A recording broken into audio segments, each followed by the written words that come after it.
Learning a language is dirty. It'll never be clean. You'll always feel like you didn't do enough or you made too many mistakes. But in the end, you have to remember language is a tool to communicate and not an art to master. Let's fucking.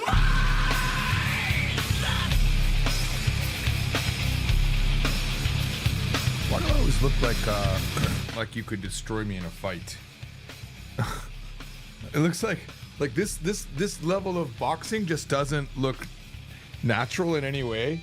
It's like it's not like when you see it in movies, they got this like position where it's like, I was watching Ronda Rousey, the entire history of Ronda Rousey. I don't know if you know what that is. She's an MMA fighter, and Jesus Christ, was she a beast? Just like I can't even, like, the thing is, when I do it, it doesn't look like it's a thing. Like, I couldn't act my way into a fight. Like, it's just like, like, there's something about, it doesn't. You ever have those dreams where you're fighting and you're doing this and nothing's happening? That's probably how every fight would go with me. Crazy. Oh my God. So, oh my God, hang on. Just give me a second. Let me get some actual, it's too much of this hardcore punk stuff. We got some Adeline Paik in here. And then I want to talk a little bit before we get into the main topic that I want to discuss today.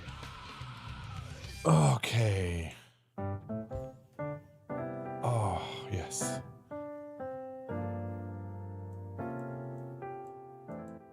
All right. First of all, I had a dream yesterday. I don't know if you've ever had these dreams. I barely remember it anymore. I remembered it early yesterday morning, but I didn't get around to doing a live stream. But the electricity was off. I woke up to no electricity. And then I was on the phone just trying to deal with the electric company and find out what's wrong. Like, why wasn't it working? It was a dream, though. And then I was wasting all my energy like I normally would when I'm awake on the phone. One of the things I hate most is dealing with the phone. Like, your call is important to us. It's not. If your call was important to me, you would have answered. You know what I mean? Your call is the equivalent of this. My call is like, they're calling. Throw them into the loop. Ask them a bunch of questions 9 times. And then at the end, when it looks like they're going to connect to somebody, just go boop, boop, boop, and hang up on them. And then when they call back, despite the system going, we recognize your phone number. It seems like you called a minute ago. They do that now. They're pretty smart. They don't go, what's your birthday? Like, again? What's your name? You just said you knew who I was. You have my file. Could you just connect me? And then you get thrown back in the loop again. Your call is important to. It's not important. It's not important. And here's the other one that's a complete load of bullshit. We're currently experiencing long wait times due to a lot of people calling in every day, every hour of the day, because we've put four people, guys. 4 people manning the entire call center right now. We're understaffed. That's what they should say. We're currently very understaffed, but this makes a lot of money for the owners of the corporation. Thank you for your patience. Our goal is to not serve you today, and you will give up and not get the service that you paid for. Thank you for calling. That wasn't even my main topic, but the dream triggered me. All right, speaking of coffee, give me a second. I save the first sip for the stream, 100%. It's crazy how you'd think 90 seconds would be much more warm, but it's not. 90 seconds seems like it would be very hot. It's actually the perfect temperature. Again, before I get to the main topic, which I promise I'll get to it. I had a coffee warmer. You can buy those coffee warmers. Have you seen them where you plug it into the wall and it's this little platform and you set your coffee on it and it recognizes the pressure, the weight of the coffee, and it starts heating. It's got a heating element in it and it keeps your coffee warm. It's amazing. Until you have a dirty desk and you set a book on something, you're like, oh, hey guys, Japanese from zero. And then like you set it down and then it starts heating the book and you don't recognize that until hours later. And you're like, that could have caused a fire. And then you have to remove it from your desk. Yeah, that's why I don't have hot coffee all the time. All right, listen.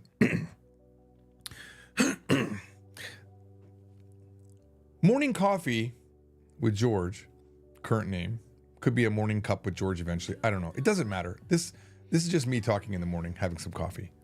Oh, and I probably should get in a moment, I'll get my treadmill going so I can get some exercise in.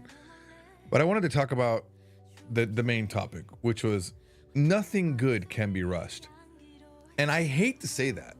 I really do, because I wish we could just snap our fingers and have something good. It is a massive trog. Is that the word? Trog. It's a trog. It's a drudge. To build something good. I'm just thinking back to anything I've ever built. And I think back to key things I was attempting to build. Like when I think it really first hit me when I was doing Chinese class at UNLV. I took a semester of Chinese at UNLV. And there was homework that was assigned.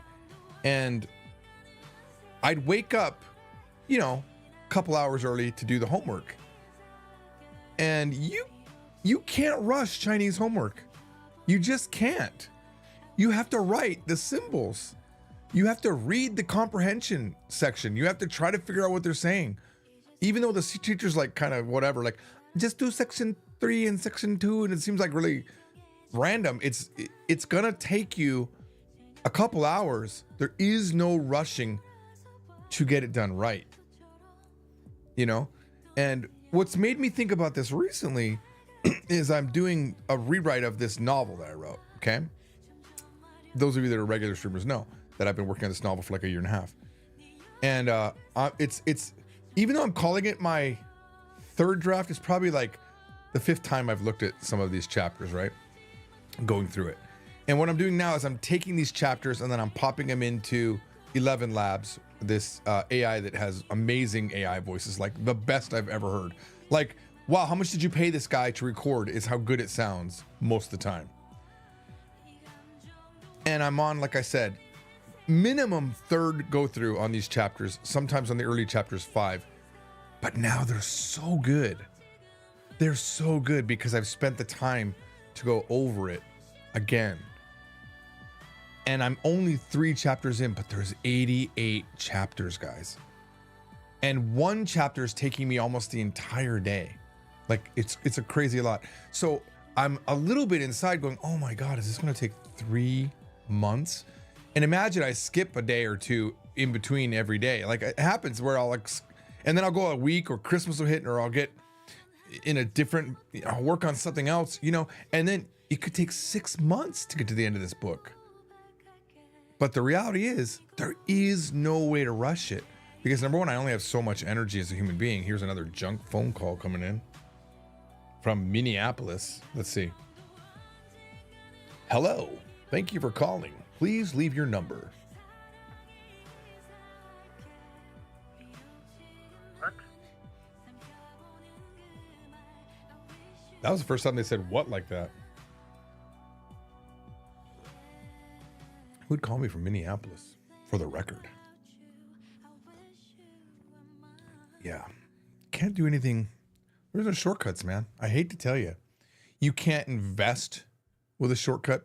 Normally the things that go really bad in your life, I'm guessing, just experientially, are the things you rush. The things that you try to say, like cheapen out on as well. Like you buy shitty equipment, you end up buying more equipment anyway. Buy the good equipment from the beginning. I'm not talking, like, look, my camera here. Hang on. I feel like I'm getting way too much shadow here. My camera, it's like $1,700. It's not a multi-$1,000 camera, but that was a lot of money when I bought it. But it served me so well. Served me very well. If I had gone with just a webcam, well, none of these videos that I'm making, like at least the videos that I made for the Japanese from Zero channel, they wouldn't stand the test of YouTube. They're all 4K, even the ones I made in 2016, because I bought good cameras, because I bought good cameras. I didn't cheap out, you know? And the videos that I made, those videos back in 2016, they took a lot of time to research and to make, you know? Always Streams says, in a writer's group I'm in, they always say the same thing. Nobody ever writes a book. They just rewrite it. But it is so true, you know? And and I'm going to say this. I have gotten so much joy out of writing this book. Last night, I finished chapter 3 audio. And by the way, when I finish the audio, that means the rewrite's done, right? So I rewrote chapter 3, which is where what happens in chapter 3? There's a fight between the main the good guy. Is that protagonist? Yeah, protagonist. The protagonist and his girlfriend have kind of a fight, and there's a lot of reflection going back and forth and a lot of dialogue. And I didn't record anything because I'm doing it with AI. And then I put it on my headphones and I took a walk last night and I listened to it. And I was so happy because I'm actually enjoying the hell out of the story. Like, oh, this is good. Oh, this is good. This is one of the best audiobooks I've ever heard. I've listened to a ton of audiobooks where they've got great readers, right? But they never have actual different voices for the characters, except for like, and I was doing the same thing too, and I always thought it was really cool. Like the best voice actors, they'll do the female voice, they'll do the different voices, and I was doing the same thing. And I thought, I'm pretty good at this. I thought I liked it. You know, I was like, George, the main character, how creative that I didn't come up with a different name for the character, but it started out that way and I kept it that way. But he used to talk like this. I don't know what you're talking about, Kim. And then I had the main antagonist. His name is Square, okay? And he'd be like, George, you're wrong. And I feel like that was my best voice. Like I did a great voice for that. But that's not available for the AI, you know? And I even did the girl voice. I was like, I don't understand what you're talking about, George. Why would you do that? And I was like, it's pretty good. And the best, and I was just emulating all of my favorite, you know, voice actors. Not that I know them by name, but sometimes a voice actor is so good. One time, the guy was so good. I just looked for whatever book he read and found another book that looked good. And I bought that book just to hear his voice again. It was so good. But that's the level of the audiobook now. And you can listen to where can you listen to it? I posted it in yesterday's stream or the last stream. It's a 7-day link. It's still there somewhere near the end of the stream in the chat. If you really want to listen, the first 2 chapters are up. Okay. But anyway, I was just walking around and I was like, wow, this is so good. And the only reason it's good is because I put massive amounts of human energy into it. I threw massive at it. And I'll tell you the other thing too. Here's the real sad and the reason why most people don't succeed. They can't get past the time requirement. And they look ahead, and I do it all the time myself, and they say, oh, I got 85 chapters left. 85. And they're like, nah, there's no way. And think about it, that's actually a good scenario to know, oh, I only have 85 left. I already have finished the story. All the hard parts are done. I just got to rewrite it. Just got to make it sound more clear. Got to give more character definition. That's it, right? But imagine in the beginning when I first wrote it, I'm like, I don't even know where the story's going to end. Most people can't do it. I know because I couldn't do it until last year. I could never finish a novel. And it's not because I didn't try. I tried and I tried and I tried. You know what actually helped me was learning how to write a novel. It's another thing people aren't willing to do. They're not willing to take the time to learn. Like, and I only know this because I'm so guilty of not reading instructions and just looking at the screws and the bolts and the tools and going, it probably goes like this. And even when I do read the instructions, I'm better now. Now I've learned to read a little bit ahead. You got to read ahead in the instructions because I can't tell you how many times that third step has to be undone and redone because I didn't. The instructions are somehow always written like this. Screw A goes into board B. Tighten really tight, with no abandon. But make sure before you do that, you do step 12. But I didn't read that part, so I got to undo and do step 12, There's some sort of like weird,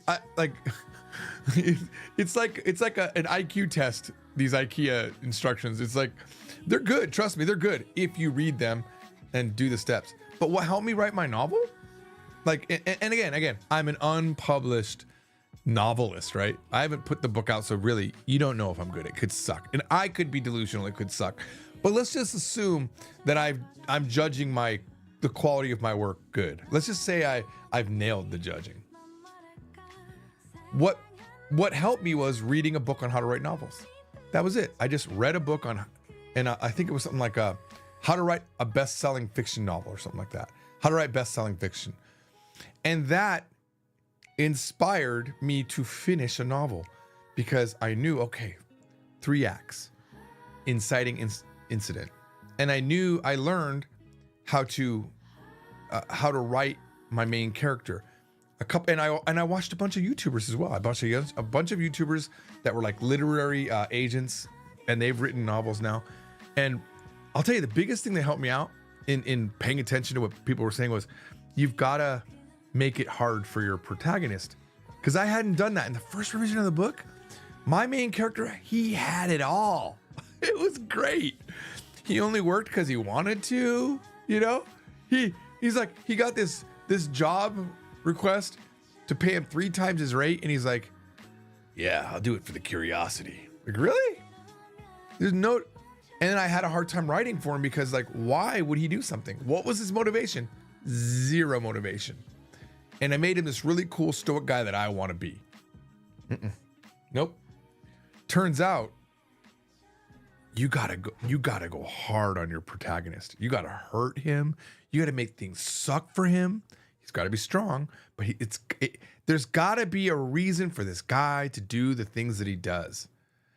And you would think, oh, you know, if you listen to someone tell you how to write fiction, you're going to write the same story everyone else has written. You know, elements might be there, but there's definite good. It's definitely good to have a structure. And even though I know the structure and I listen to stories after I've learned the structure of how most books are written, it doesn't take away at all. It really is. It's like, I don't know. I'm going to come up with a dumb example, but it's like when you eat food, you know, you got your sweet food, you got your, you know, for your dessert, and you've got your salty, and you've got your drink and whatever, and you've got your own little pattern. But are you going to drink all of your drink first and then eat the dessert and then go back to the peas or the carrots or the things you don't want to eat? No, there's a way that you typically eat, right? It's slightly different for everybody, but there's a way that you eat, right? And it makes the meal more, you know, palatable. And I think that's how it ends up being with the novel plan, right?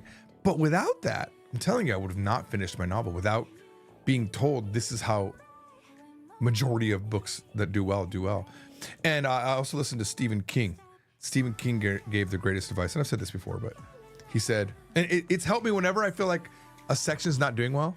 I just remember back to what Stephen King said. He said, what do you say? Something like a paragraph starts with a topic sentence. The topic sentence says what you're going to do, and then the rest of the paragraph is explaining that thing, describing that thing. It really changes how you write, because it's like, you're like, okay, you can't be like, George pulled into the garage. That's really not a good start, right? But if you say, George pulled into the garage and something didn't feel right. Now you've set a stage, right? By the way, that doesn't happen in the book. There's no garage in the book. But then you're like, oh, the light was flickering in the corner. Like, oh, why is the light flickering? It made no sense. He changed the bulb last week. No, that's what he says to himself. I don't know why it's doing that. I changed that bulb last week. Holy shit, what? Even though this is like low level, no meaning drama, you're like, whoa.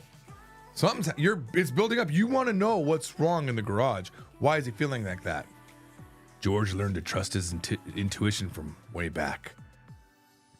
When he's 11 and his mother was murdered. You know, he walked into the house and something fell off. Something didn't feel right then as well. And he was having those same feelings again. What did it all mean? Don't you want to know what happens to the, like, I want to, I got to write like a little side story to write what happens there, right? I have some of his books too, and you didn't read them all. Take the time to learn yourself. Glaceon. Glaceon. I'm so sorry, man. Hang on, I'm gonna play it for you. I think it's this one. Is it this one? Trying again won't hurt. Just don't give yourself away too fast. Yeah. Oh no, that wasn't the one. It's a much more longer one. I gotta get my glasses on to read that. Let's see here. If I know I like you, I'ma tell you. I'ma be like, I like you. No, I think it's this one. This is so long. Here, we'll play it. Whatever. Here, I think it's this one. Yo, it's okay. How do I say this? I feel you, Bo. But you know what? Take the time to get to know yourself. Like, understand the things you like and don't like. Yeah. Because once you understand yourself, you know how to take care of yourself when you find the person for you. And I'm not gonna lie. Trying again won't hurt. Trying again won't hurt. Just don't give yourself away too fast. Yeah. Yeah. You know what's funny? I remember reading a while back. So they did a study of what's the terminology here? I don't know what to call it. The way that people speak, like in the quote unquote urban areas, were like, "Yo, man, I don't know what's up with you, but you know, shit." Like it sounds very uneducated, right? Or people in the South as well too. Like I've always thought, oh, if you're from the South, you're just an idiot. Like you sound, well, I don't know what you're talking about over there with that sudden drawl. Just like you sound like an idiot to me. Like as a proper speaker. But there's been studies that show, even with what's the name of the language that urban style, like very cut.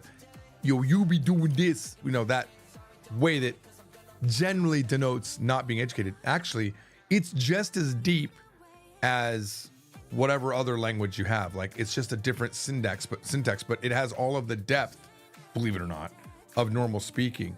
And I have a friend from New Orleans. Not sure what her name is right now. She changed it. Pixel 101. Well, Pixel 101 has this way of speaking, like sounds real dumb. I'm gonna tell you, it just sounds dumb. It's the stereotypical, I've been brainwashed, this is what dumb sounds like. But she's really smart. You know? Sometimes she'll say things, I'm like, oh, yeah, no, you are smart. It's weird. It's just kind of, you have to get over those kind of prejudice that you might have against someone unknowingly, just by the way that they speak, you know? And I thought, the only reason I'm kind of thinking about this recently is because I think on the streams recently, I've been doing a lot of like, yeah, bro, I don't know, bro. Like I was speaking like that, and I'm like, oh, I'm probably sounding like an idiot now. But that's just a cool way to talk for me. And also, I've been affected by this girl. I feel you, Bo. Because even though sounds dumb and definitely kind of looks a little bit dumb when she's doing her stream, she's got depth in her. Those things that she said, even though we laugh at them, they're deep. They're well thought out thoughts, you know? Yeah. You can't rush getting to know yourself. Take yourself on a date. Nice. A nice steakhouse. Oh, nice. Yeah.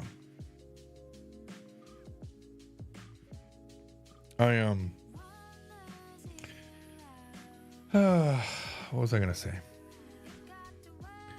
Yeah, I got a lot of work ahead of me. Like a ton of work. But I can't. Yeah, I'm sorry I didn't stream yesterday because I said I was gonna start streaming again, but really I'm gonna, if I'm in the mood to write or do that rewrite, I'm gonna do that rewrite. I'm gonna start my treadmill now.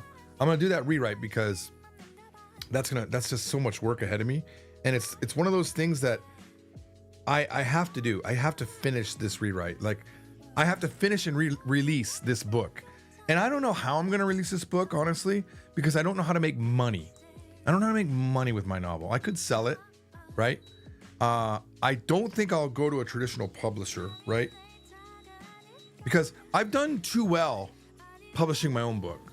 You know what I mean? Like I've already like tasted getting all the profits from my book instead of you're going to get 10% of the book. And then could you imagine the stress I'm going to have when I feel like they're not doing anything to promote my book. They're not actually helping my book do well. And then any money that it makes, they take a major chunk of it, even though I spent all the time writing it. Yeah, I don't think I can handle that. I don't think I want that. So the thing is, even if I sold 10%, as much as I could sell, I'd still make the same amount of money with that kind of a deal, right? The only thing I might gain out of going to a publisher is if they liked the book. First of all, they're good at getting distribution. Yay, if they're a decent publisher. And, they can get me deals that maybe I couldn't get on my own. But again, do I want that? I don't think I want that. I don't think I ever want to lose control of my art. So probably release it on my own. I already looked up how to get into Audible.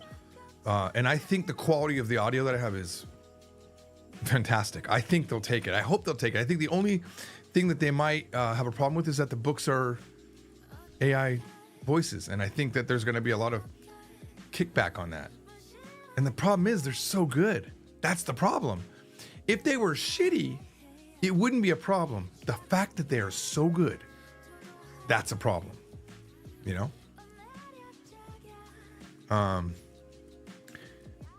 How's the walking mat working out? It's been good. I haven't walked on it in a few days. I've been walking like outside for legit. Always Stream says traditional publishing is extremely difficult to get in and out nowadays. Oh my God, I can't see because of this stupid. They no longer take risks. This heart icon. Someone OBS, don't just remove that heart icon. Let me move it around the screen. It's horrible. It's always covering up text. Always. Yeah, I don't want to do traditional publishing. I just, I don't need to. I own all the rights to the book.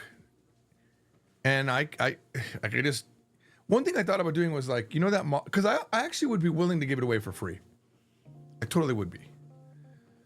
But I probably want to try that model where it's like, hey, give me what you think the value is for this book. Pay me what you can. If you can't pay for it, just download it. How about that?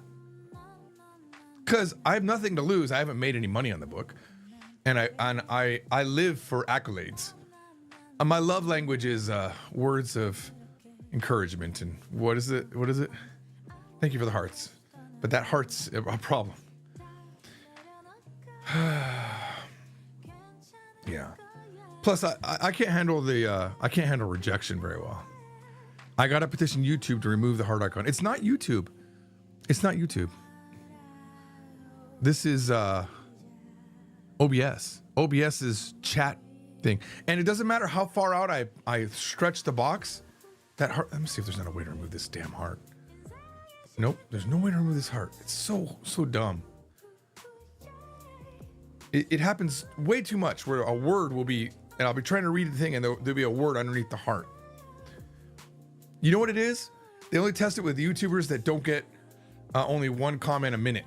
So the problem with me is I only get like one comment a minute, so it doesn't get pushed up above the heart. Most YouTubers that are streaming are getting more comments, so it's like it keeps moving up and you just kind of catch it on the way up and I can scroll to it. I can't on this one though. You don't have OBS on your phone? Is the heart in the way for you as well? OBS is Open Broadcaster System. It's what I broadcast with. Heart blocks the text for YouTube. Then it is a YouTube thing. It's very unfriendly. Very, very unfriendly. It needs to be next to the send button or something, or on the left side of sending a message. It's really weird. Do I have anything else interesting to say? I don't know if I'm in a mood to read Japanese this morning, in this morning coffee edition. I got a new camera. This is called the DJI Pocket, and this is the original version. You saw that moves around. So this has a gimbal on it, okay? And I can rotate the gimbal to face me. Which button is it? Is it this one? There you go. You see how it faces me now. Hey guys, George Trombley. And then there's this little screen that I can see myself on. You see that? So I can put my phone here, raise this thing up, right? And then I'm doing my stream, and it's like super. Well, I'm not doing my stream, but I'm recording myself in the park, and the head is just compensating physically for my motion. Okay. Well, this is the DJI 2, and I bought it the week it came out. Is this thing off? Yeah. And I had been waiting for the DJI 3 Pocket. And now I got it. And it's amazing. I haven't used it yet, but I've seen all the reviews and it's amazing. It's all the things I wanted on it. Bigger sensor, bigger screen. And I can live stream from it apparently directly instead of, this one had no ability to live stream. So that's why when I was in Korea, I was live streaming from my phone. But apparently I guess this one will connect to, looks like I spilled something on the case here. Probably coffee. It looks like you can live stream through the phone. See if I can't clean that off.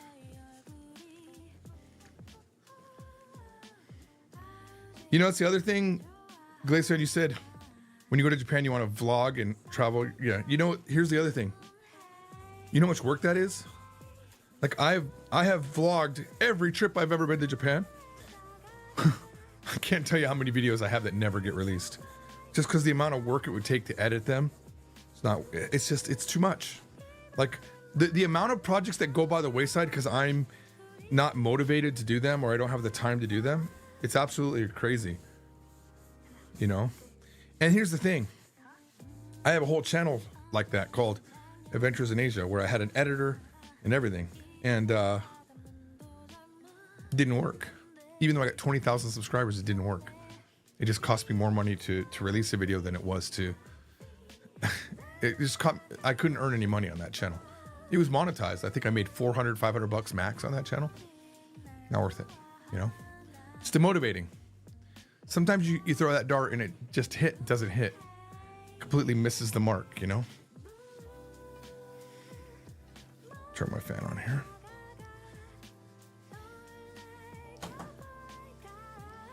Have I done anything with that keyboard you bought? What keyboard are we talking about? You don't mean this one? This is like a normal keyboard. It's called a Cherry. I think it costs like 20 bucks, 30 bucks. I got it primarily because it doesn't have any numbers on there because I don't want to like take up all my desk space. I never use that number pad. So I'm not sure what keyboard you're talking about. I don't remember, to be fair, what keyboard you were talking about. We should call this stream the 13. I feel like there's always 13 viewers. I mean, I'm never saying anything important enough for a long enough time for people to stay. And I get that. So I think there's a rotation and there's like a solid 3 or 4 of you that watch the whole thing. The MIDI controller. Oh, no, it was sitting on a chair over there, but that chair is near my closet, which has all of my cables and whatnot. So I was pulling out my cable boxes when I needed a cable and setting on top of the MIDI controller. And I was like, yeah, probably should set this on the floor. So I set it on the floor. That's where it ends, where it is. I will probably never touch it again, to be fair. That's probably where it ends. That was a stupid impulse purchase one day. I'm not talented enough yet and I probably never will be. I don't think I'll ever put the time in that's required to do that beyond. I feel you, Bo. I think that's where it ends. There seems to be a lot of white person speaks Asian language to natives videos going about. White person speaks Asian language to yeah. That wasn't the goal of my channel. My channel was having fun in Japan. That's all it was. Whether I spoke to people or not, that was not the goal. I'm not Xiaoma, you know. I made that one video. There was one video where it looked like I had done that, but those were like stuff we cut out of the. There was a video idea I had called Festival Fury, and it was how many festivals can we go to in a week? And we ended up getting five festivals. We traveled all over Japan to get to these festivals, okay? And there was a lot of footage of me talking to Japanese people that we just cut. It got cut, and then Mike was like, hey, we should do one of those videos where, like Xiaoma. All you have to do is record an intro. So I was like, hey guys, George Trombley. Stupid intro that I did, talking about how I'm gonna amaze the locals with my Japanese and make millions of, and that's my biggest video. It's almost it might already have hit 1 million. It's crazy. That is the one video that did well. That's it. That's how all the money got made on that channel. That's what people want. And I don't make videos like that. Yeah, it's Xiaoma. Yes.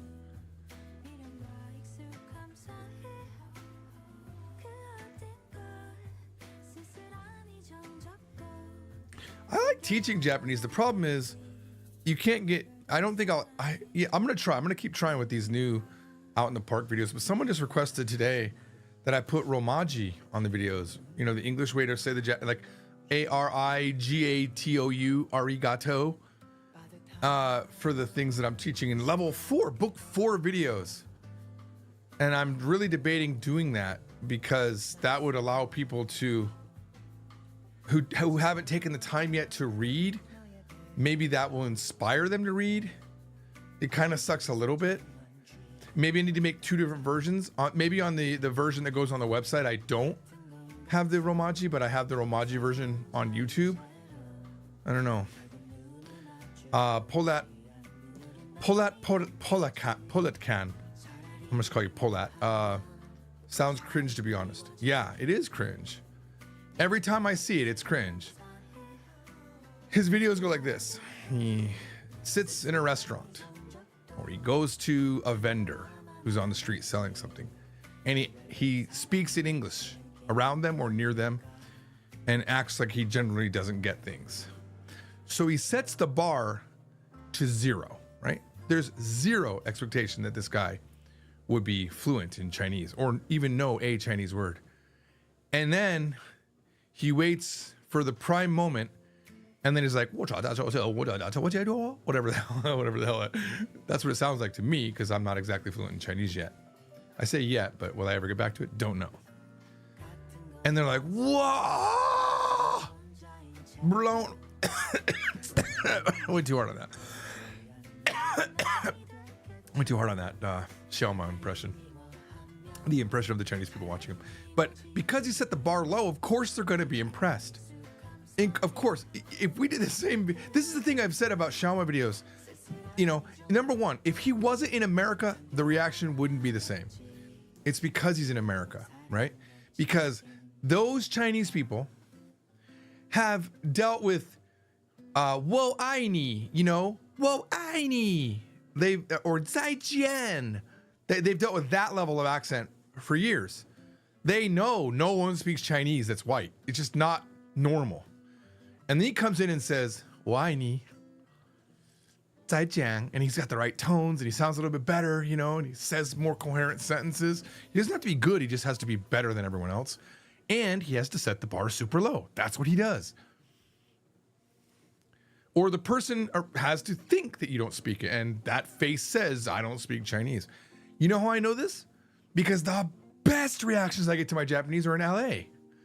Because when you go to like Tokyo Central, you know, and you go to the ramen place and there's Japanese people working there, all day long, I'll take the miso ramen, and you guys have the ginger stuff on top there. They're not dealing with someone that can know anything at all.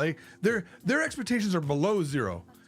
And then I'm like, miso ramen hitotsu. Like, oh my god, miso ramen koyeta, wo suge.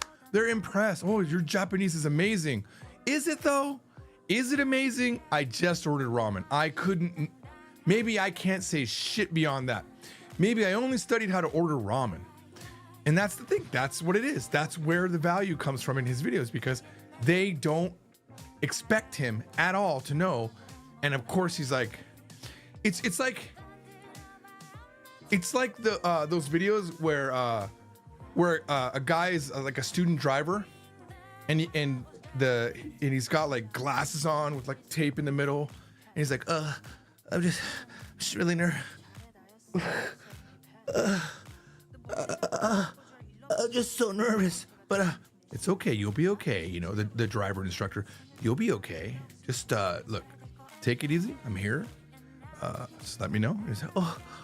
And then it's like he's driving in a GTR, and then he's like, all of a sudden he's doing like wheelies. No, you can't do a wheelie. Donuts. He's literally risking the life of the guy in the car, and the guy's losing his mind because he didn't expect this.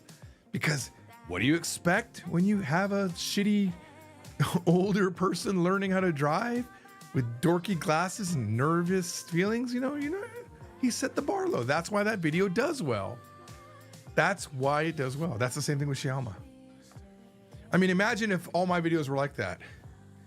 If my videos were like, I surprise the Japanese, destroy their vision of white people by counting to 10, you know? I did have a video idea that I was gonna do in Japan. I survived in Japan with shitty Japanese, and my whole goal was to never speak good Japanese, but to mess it up. I know enough Japanese to mess it up. Arigatou gozaimasu. Oh, totemo urashii desu. Oh, excuse me, masen. And I would just do that, and I would record all of that. If I had the budget and a cameraman, I would shoot the shit out of that and prove to you that you don't even need to have good Japanese to have people be very impressed with you, because the bar of expectations is very low in Japan as well. Not as low as America, because the difference between Japanese natives in Japan is they've probably seen a few good speakers, especially in Tokyo. It's not uncommon nowadays for there to be pretty good speakers, or at least people that are above basic, right? But in LA, where you have a majority of the population doesn't even know that Japan's an island, you know? I think it's part of China. They have no clue. When they meet someone that really understands Japan, it's a breath of fresh air. It's crazy amazing when that happens. I mean, I remember before I went to Japan, I was like 12, and my dad was talking about, and I this is my dad. Now, I say that knowing he was just 32 at the time. He was very young. He was 32, okay? And also uncultured, never really been out of the United States. He's like, yeah, you know what we can do, George? We can just hop up to Hong Kong and buy some jackets real cheap for winter, you know? Wouldn't that be cool? Wouldn't that be amazing? We just hop up to Hong Kong, huh? That's all we do. We don't get on an airplane, I guess. We don't have to go through customs. Like, no, I guess he thought Japan was part of China. I don't know what he thought, but that particular statement didn't give me a lot of confidence. George Trombley of the future. 12-year-old George was like, that'd be so cool, Dad. This is the same father that made a bunch of jokes about Japan, that borderline racist jokes, but they were funny only after the fact for me, okay? He's like, you know, George, Japan's just like America. You don't gotta really worry about it, you know? They have computers like we do. They're not called apples, they're called japples, but they live just like us, you know? They've got eyewitness news on TV like we do at night. It's just called slant eyewitness news. But yeah, they live just like us. And yeah, you're gonna have to shave your head, you know? And you're gonna have to eat fish, like, you know, from the head, and, you know, but it's okay. It's just beyond that, Japan's just like America. I was like, really, Dad? Oh, I don't really like fish though. Chapel, huh? I had no idea going in what I was getting into. And my dad, he's always got those kind of jokes, you know? And I believed him for the longest time. Because the pictures I saw of Japan were of junior high school kids in like baseball club, and everyone in a baseball club, they shave their head real tight. Just like everyone must do that in Japan. And I had no understanding of I didn't even think about it, but I went to an American school in Japan. I went to a Department of Defense school. I wasn't in a Japanese school. They serve pizza for lunch. Yeah. I'm glad you liked that joke, Lesion. Did I go to Japan before the lost decade? Yeah, I did.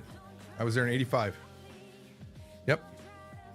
When I went to Japan in 85, the yen rate was 270 yen to the dollar.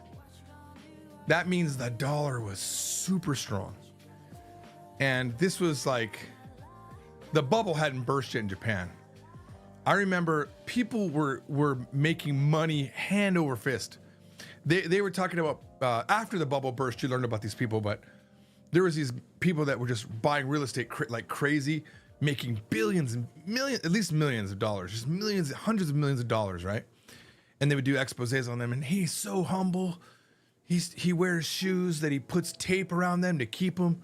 He's like, I remember being poor, you know, whatever but this was the era of like everything uber crazy, and then it all crashed. And then there was all those stories about how much wealth they used to have, and it was crazy. you know.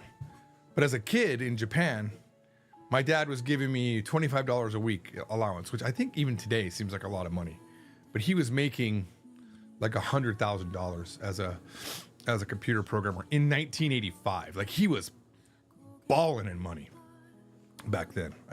You know what? I think that was his salary. Maybe he exaggerated because my dad's a massive exaggerator. Every story he tells it gets better every time you hear it. Especially stories about his son, you know. What's something about that time? I'm like, oh, Dad, that did not even happen that way. Like, I don't know how you've aggrandized that story, you know. But so maybe he wasn't making maybe he was making $50,000, $60,000. I don't know. But it's always been in my mind $100,000. But I was getting 25 of it, you know. And at that yen rate, that was equal to 10,000 yen in 1985. I got 10,000. That's 40,000 yen a month. I think we might be coming up on an actual like salary level of money. Like if I did a part-time job every day, I probably could have earned that level of money. I was buying radio controlled cars, you know, with all my money. But yeah, it was a good time. This radio controlled MR2 was the greatest thing. So, yeah, I was there, but I was young. The majority of the time as an adult that I've known Japan, it's been in kind of a bad economic condition. I remember as I turned an adult, I remember a thing I used to always say about Japan was, man, Japan is so expensive. You got to pay to breathe. It isn't like that now. I want to move to Japan because it seems reasonable. Everything is reasonable. The dollar is now 150-ish yen to the dollar. It had gotten down to 85 yen, which meant the yen was very expensive to buy. For $1, you could only get 85 yen. Think about that. That's almost 3 times less. It's almost a third of where we were. Let me do the math on that. 18. Alexa, what's 85 times 3? 200. Yeah. Less than. Yeah, 255 is less than what it was when I first went to Japan. Yeah. It was an interesting time. I'd love to go back just for a day or two. Funny thing is, I did go back to that area a few years back. I think it was like 2017. I made a video series called Return to Japan, talking about series that I didn't finish. Only has 4 videos, but there's probably like a good 12 or 14 videos that I could have released that would be solid videos. But it's called Return to Japan. And I went to where I used to live. And every house I ever lived in doesn't exist anymore. It's a rice field now. Because they built those houses up for like the military people and the people that had civilian contracts and whatnot. And the rent was really high for that time, like super high, like ridiculously high. Okay. Because they had contracts with the base to build them. They were called American housing is what they were called. They had like numbers like R720, R750, like that. They were all R houses. All the R houses are gone. They're all gone. Every single one I ever lived in. And I could barely recognize the area because even the pachinko parlor, there was a pachinko parlor at the top of my street called Airport Pachinko. That was gone. The street I lived on was gone. Like the street and the houses were all gone. And the only reason I knew where I was because number one, I lived relatively close, like maybe a block or two from one of my first houses that I lived in Japan. And the forest was still there that I used to play in. And the pachinko was up on it had been raised up from the street. And we used to skateboard on these concrete, like slanted concrete, this wall. We used to skate, jump up, and rail slide down that part of the wall. And that was still there. The wall was still there. The parlor, gone. My house, gone. Forest and the rail slide concrete was there. And that's how I knew where I was. And I was kind of dumbfounded. I was like, wow, my house isn't here anymore. Talk about your history being erased.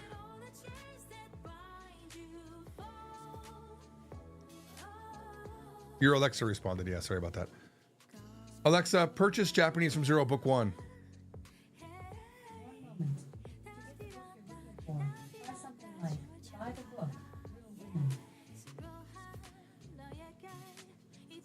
She failed. Alexa, add Japanese from Zero Book 1 to my shopping list.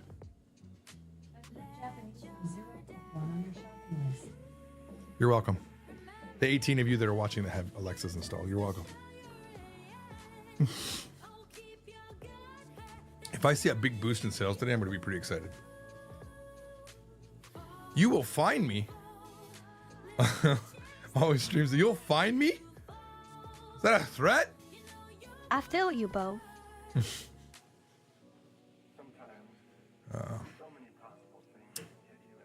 So last night before I went to bed, I was so excited at how good chapter 3 came out. I mean, like literally, my wife was trying to talk to me on the walk last night, and I was like, no, hang on, it's a good part. I wrote the book. I know what's gonna happen, but I just really enjoyed the voice acting in chapter 3 was so fun for me. You know, and just coaxing the AI to get to that, you know, because sometimes you'll put sometimes like adding a period or a comma will change it completely. Like the character for the girlfriend for the main character, she has this really good voice, you know, but every now and then it'll go flat like this. You're like, what just happened to her? She sounds really bad, you know. I don't know what you mean. Instead of, I don't know what you mean. Like it has this really great sound normally, and then you just like you add a comma. You add a ... and the AI, because this is what the thing is doing. The AI is looking and trying to figure out what the emotion should be for that. It looks at the surrounding text. It looks at the text, and it's like, okay, this is probably what it should sound like. That's why it's so good. One time though, I had a line, and I'm telling you, I'm rewriting parts of the dialogue just so that AI can say it right. Because there was one where the main character he goes, and what's that? That's what he's supposed to sound like. And what's that? But he goes, and what's that? He was angry. I was like, whoa, calm it. So I had to change it to, and why is that? Or something like that. And then it was like, then it calmed down finally, but I couldn't get it to like sound natural with, what is that? Oh, Jesus. That's the wrong tone. Imagine you're having this deep conversation, and sometimes I have strange feelings that I can't explain. What are they? What are they? Spit it out, you piece of shit. Sorry, I thought I was sharing a moment with you. I'm not sure why you're so angry right now. Just gotta spit it out, bro. You already have all the books? Yeah. Yeah. Talking about taking time to do things. Well, those books took forever. That 5th revision, between me not doing it and me doing it, took me 5 years to do, not the 5th revision, the 8th revision. So it took me a long time. And it's causing a lot of trouble in the company, that 8th revision. I probably wouldn't, like, it's causing a lot of issues because people who know about the revisions are confused about the revisions. And they're buying the books from like other places that don't have the revision. So they're getting the older revision. Then they're like, I don't know what version I have. And and our customer support has to deal with that. I'm like, I'm sorry, do you want, and I actually asked the company, like, I meant it. I absolutely 100% meant it. But I knew there was no way it could happen. I was like, do you want me to take it off the market? We can go back to version 7 if it's causing a lot of issues. And I think mostly what I was doing was to highlight how dumb that would be, because book 8 is so much better. The revision 8 is so much better. And are we going to take away the iPhone 15 because people were confused about the iPhone 14 and the iPhone 15? I don't know which one I got. I bought the quote unquote iPhone from a website, and I thought I was getting the 15, but they sent me a 12.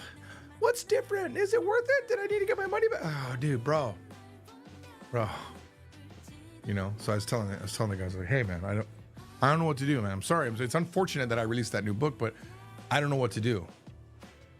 I had to move forward with the book series, you know. It took me this long to write. Glaceon says book 4 is great so far. I'm on lesson 3. Gonna finish it. I was weirdly, I thought you were gonna finish book 4 today. I was like, how are you gonna be from lesson 3 to finishing the book? How am I doing here? Doing good. Doing good.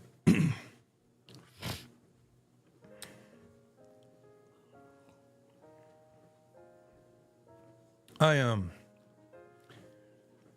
can't wait to be done with this book, because there's another book that I'm writing that started on a higher level than the first book. Because with the first book, I was really just trying to learn how to write story and develop characters. But I feel like in the second book that I put my energy into so far, it's so much better. Like it just started better, you know. I'm better at writing, so I'm looking forward to that one. And I think that one already has 12 to 17,000 words, which is good.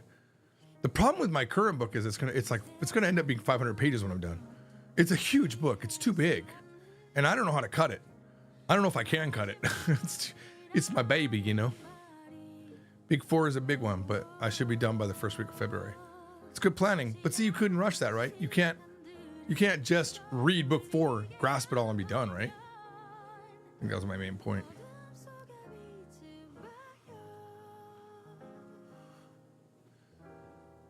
I'm an old man, just looking at my reflection.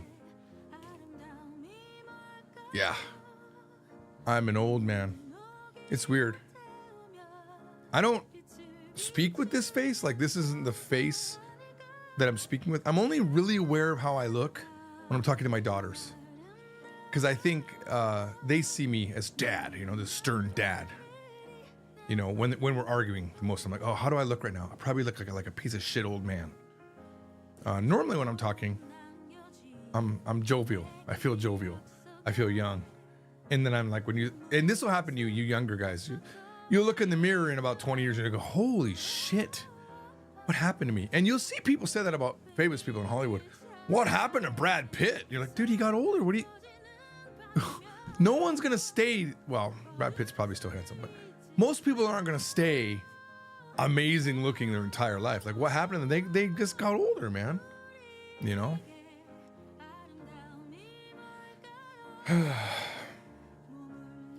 Yeah, I know you're looking forward to reading my book, Glaceon, but it's going to be a while. It's going to be a while because I don't foresee me maintaining, you know, that level of work for 3 months. Too many things have to fall by the sideway for, you know. Now, luckily, not every chapter is difficult, you know. Like this next chapter, I probably could finish today and then maybe go on to the next chapter. Maybe I can, I've already kind of, the problem is, here's the real problem.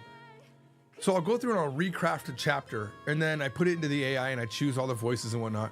And then you hear it and it hits differently when you're hearing the acting on it, right? When you're hearing the actual dialogue, you're like, oh, that's not what he wouldn't say it that way. And I will sit here and stare at a sentence for minutes, 10, 20 minutes. Like, what would he say here? I want to say this. This needs to be said, but he wouldn't say it that way. So how do I get that information out? And then a lot of times you'll catch yourself just writing what you want to say and not having it from the perspective of the character, you know? It's just, you're just telling the story, you know? When really it needs to be, instead of saying, you know, the waitress walked towards the table. She was petite, red hair, beautiful. Something stupid like that. You would say, George looked up and saw the waitress heading towards the table. It needs to be his perspective. So I find myself doing that. We're like, what feels wrong here? It's, oh yeah, you need to be in his head and hearing what he's seeing what he's seeing. I mean, hearing what he's hearing, smelling what he's smelling. So you have to do everything from his perspective in a third person narrative. You have to try to do that. Now, you can have narration, but it can't be too much, right? So you got to keep going back to dialogue so you can keep people engaged in the story. It's not something I read in a book. Certainly they've said stuff like that, but that's something that you realize as you're right. You're like, yeah, that sucks. And it really came to light when I had a friend who wants to write as well. I'll say his name. It's Nick, my friend Nick. And he sent me something and it wasn't good. It wasn't good. It was all the mistakes I had made early on. I was like, dude, you got to read that book. You got to read that book on how to write fiction because you're just dumping your story on me. The best advice I got for writing the book was from a YouTuber. Oh, hang on. Another junkie call. How you doing? Hello. Exactly. I answer with different voices from time to time. Best advice I got was there's a YouTuber. I wish I could remember her name. She's fantastic. Just spit. Got too excited. She's fantastic. And she was like, sometimes, or maybe it was the book. I don't remember. It doesn't matter where I got it from. It was good advice. Sometimes the best thing you can do is remove your first chapter. Because sometimes in the first chapter, you unload a bunch of information. But if you remove it and start from the second chapter, you'll find out that the book reads a lot better. And I did that and it was amazing. I had this whole back history in that first chapter. The original first chapter was, you know, this incredibly important point in the main character's life, you know? And I detailed it. It was beautiful, beautifully written, I thought. But then I cut it out and I was like, oh, that's so much better. Just jump into the middle of the story. You jump into the middle of the story and you feed slowly, you give people the backstory. And it makes people curious as to, well, what happened to him? Instead of like, this is what happened to him, you know? It would be like the equivalent of like, you know, you have a murder occurs in a story, okay? There's no murder in this story. Maybe. Let's say you had a murder. I'm not going to give you hints to the story because I want you to read it. But so let's say you have a murder in the story and you open up with the murder.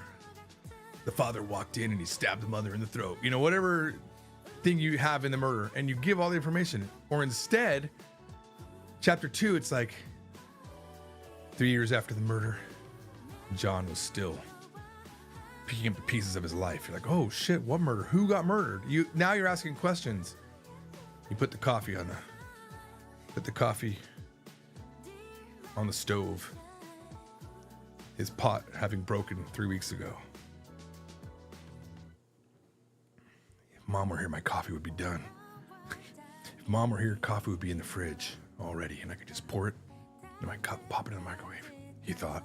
You know, and then you're like, well, shit, oh, it was his mother. And you can, you know, it's just a way better to write the story. That's called in media res. Start story in the middle of something going on rather than at the start. I didn't know that's what it was called. I'm not sure if I'm reading that right because the heart is hiding it. If someone would type something, I'm gonna type one more thing so I can push it up. In media res. Hang on. Oh, there we go. In media res. What does that mean? In media res. Is that like Latin or something like that? Yeah, it's effective though. I did the same thing with my second story too. I was like, cut out that first chapter. My second story, I just got the idea from a dream. I had one line to start the second story. You know, if you are gonna write a book, there's two main ways to write. You know, the seat of your pants. They call those pantsers, and people that have to plan everything out. I'm not a planner. I did, by the way, plan out this novel that I'm writing right now. I planned it out. I had like 47 points I wanted to hit in the story, and I planned out how the story was going to go. I got to the third one and everything shifted because the story shifted.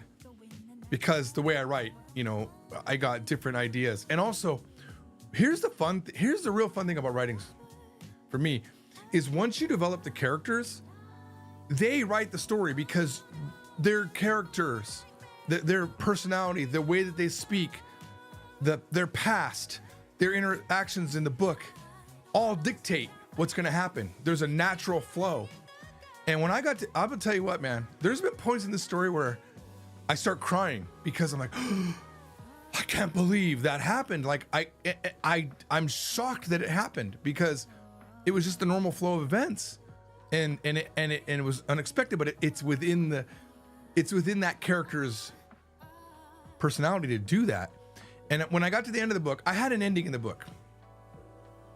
I had an ending, and one of the characters changed it, and I was like, what? I wasn't ready for it, but it was a good ending, you know? And here's the fun part about, I'm trying to be careful not to say anything, but here's the fun part about rewriting your book. Once you know the ending, you can add these subtle details in the beginning of the book. You know, there's a saying, if there's a gun in Act 1, it's going to be used to kill someone in Act 3. It's very true. And I think that comes from, you place the objects that get used, you place them earlier in the story. After you've written the story, like original version of that book, the gun just shows up. But now that you know the gun's there in the rewrite, you put the gun somewhere in the scene. You give access to that gun in the scene. You know, there's no guns in my story. I'm just giving you examples.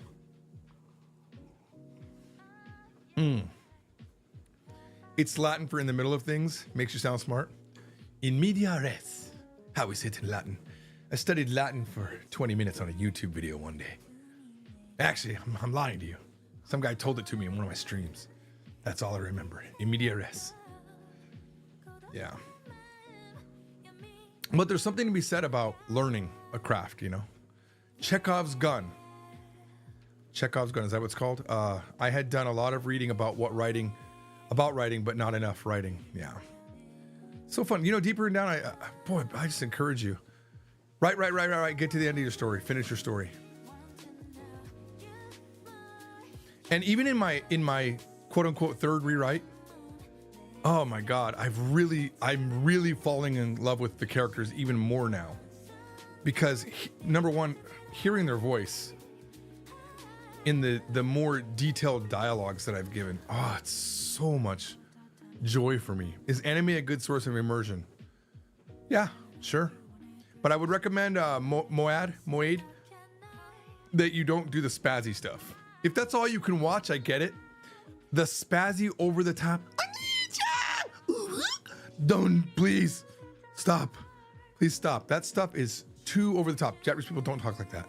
But if you're watching an anime where the anime just happens to be the medium that the story is told, you're going to get an actual really good story and not just fan service the whole time, where a girl's underwear might show or her boobies might show a little bit and it gets you all excited and hot. And it's just like, no, not really a good story. It's just a man with and blood coming out of his nose. Stop watching those. It took me a while to realize that's what I didn't like about anime. It was a certain type of anime that turned me off, and that somehow is the more popular anime. You know, I like to watch anime where the story is great. It just happens to be told using an anime as a medium. Your story has freeze rays and ice guns. Glaceon, are you ever serious, buddy? Shonen is good, and some slice of life is good too. Mm-hmm. Deeper and Down says, I know that completing something, even if bad, is better than wrestling with motivation. It moves you on anything else. And it moves you on, and anything else keeps you stuck. I do enjoy writing, but it hurts my brain. I can't remember where I learned this, but it's easier to improve something than to create from fresh. You know? I don't know if I agree with that completely, because sometimes, even Stephen King is like, sometimes, I think it was Stephen King or one of the books I read about writing. Sometimes you just rewrite the entire story. And I considered that. But now I don't think that would work for me, because the only reason I have so much great depth in my current story is because I went back over the original. But I would find myself changing it, and then I would write myself into a mistake.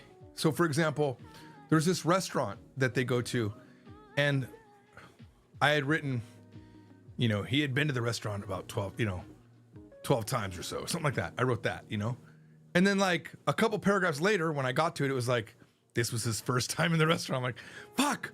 But it was better. It was better to have him be there for the first time so we could discover it, instead of like, oh, he had already been there 12 times. So there was no discovery. There's no amazing, no wow factor for the character. So I undid that. But I realized that there's other things where I wrote it one way and then I was like, oh no, I rewrote it better. Like, oh, that's way, way, way better. You're serious sometimes, Glacia? Good to hear. I go in between like reading self-help, development books and sci-fi. Like recently, one of the best sci-fi books I think I've ever read. Andy Weir, first of all, is top. Andy Weir, I think if I want to meet anybody, it's Andy Weir. Andy Weir wrote The Martian. He wrote a really early on thing that spread around the internet called The Egg. It's out there for free. And he wrote The Martian like on a website, like chapter by chapter. And then people were like, oh my God, can you please release it? And then he put it out into like a self-published book on Amazon. And then he sold it for millions of dollars for the movie. That's my dream. That would be amazing. Do you know how amazing that would be? But the most recent book I read of his, or listened to audio, I should say, is Hail Mary. what a great book. Boy, does this guy know how to write. And his style is different from mine, and I appreciate it. And I've been going back to my own book and sometimes converting sentences to his style. He has a very matter-of-fact way of writing. Like, he just says the line, says what happened, and moves on. I sometimes get too involved in the descriptive part of it, which is good because the first draft had none of that, you know? But it needs to jump. So what I've been doing now is jumping back and forth between maybe the scene opens with a lot of description, but then the dialogue, while sometimes deep, sometimes is also just the dialogue, which is like what people would say here. And I think Andy Weir does a great job of that. Hail Mary is an amazing book. Glacian says, I did try to write a story one time, but I scrapped it. I'd like to try writing a story and finishing it, but I don't have the time right now. You can always write a short story as well. Alf is my favorite slice of life. Isekai anime. I don't even know what Alf is. When you say Alf, I'm so old, I'm thinking about the alien that liked to eat cats on that sitcom, Alf. Jarrell Mason says, how do you like your coffee? No sweetener. I can do it black, but I prefer with about a third milk. I do have a treadmill at my desk that I bought on TikTok for $133. It's fantastic. If it lasts a few months, I'll be excited. And eventually maybe I'll buy like an even better one. But this is actually fantastic. So far it's no complaints. It's been amazing. That's the one? That's the Alf one? Yeah, Alf was actually really fun to watch. There was another show, I don't know if you saw it, it's a really old one, and I've been meaning to go back and watch it, because as a kid, I really loved it. It was called Soap, and it was like a parody on the soaps of the time, but there's lines from that I still quote today. It's like, do you laugh and cry a lot for no reason? Something like that. There's a line like that in there. There's other things that I think I say, but I don't remember anymore. Jarrell says, I just learned that every month has its own name in Japanese. Oh, you mean besides Ichigatsu, Nigatsu, Sangatsu? Yeah. I've heard of that. Because they all have meanings, each of the months. Like Satsuki is month with no gods or something like that. Or that might be the friend that taught it to me, Satsuki. But there's a month, May is the month of no gods. And that's the month when all the gods are meeting up at Shimane, in Shimane at the jinja there. I can't remember the name of the jinja. It might even be a temple.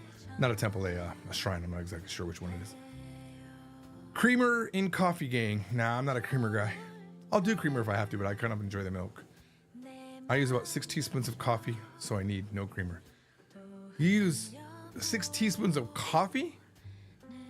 6 teaspoons of coffee? So you need creamer? I don't even know what you mean by that. Unless that heart is hiding something. You use 6 teaspoons, that'd be like a sip and a half of coffee. Are you talking about coffee beans or something? Or are you talking about the instant coffee? You must be talking about the instant coffee. I've actually got ground beans here. A favorite novel. There was one I read called Project Rosie, I think. That was a really fun read. Hail Mary, really good. Martian was amazing. Those are both the two Andy Weir books that I talked about. But there is a series. There's a series called Bobiverse, I think. And it's about these AI rockets, is all I can say. But it's a whole series, and I really enjoyed that. There's one called Stephen Baxter is like a really good author for me, and he wrote The Flood, and then there was a series of books after that. Another series which I think is dumb now probably, but it was really fun when I read it, called The Long Earth. That became The Long Earth, The Long Mars, The Long World War, or something like that. But that was about stepping into multiple dimensions. Loved it. Absolutely loved it. I love anything sci-fi. You grind beans and brew them 6 tablespoons worth. I mean, I just put them in a big, I fill the coffee machine up to the top of what the bean count is, so I don't know how that works. Tablespoons Spoon-wise. Moad, I'm gonna go with that. Says, do you think it's worth learning a language without visiting its homeland? Absolutely, because eventually when you do visit its homeland, you're gonna speak the language. And also, with the way the internet works now, you can interact with pretty much any language as much as you want. You know, there's a lot, it depends on, you know, what you're into, but, you know, I was interacting a ton with Korea before I went to Korea. And even now we're listening to Korean music. Like, Korea is part of my life. It's part of my identity. I love Korea. I love Korea. And if I never visit again, I would still love Korea. You know, you never know when the last time you're going to visit something is, you know, or if you're ever going to visit it. But yeah, absolutely, completely worth it, I would say. Because when you do visit it, it'll just be so amazing.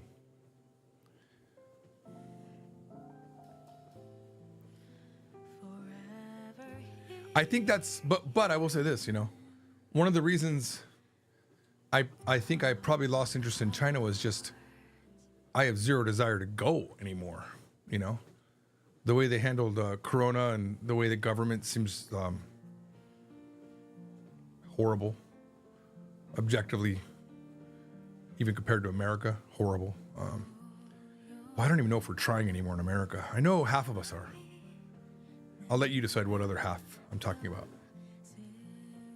Tehanmingu. Oh, Tehanmingu. It took me a while to read what you meant there. I never call it that. I just call it Kankoku or Hanguk. Gerald says, you should film a video in Korean with English subtitles. I've done that before. I've done that a few times. I don't know if it was good. Probably not. On this very channel, I have a bilingual diary that I did Chinese, Japanese, and Korean. So yeah, I've done that.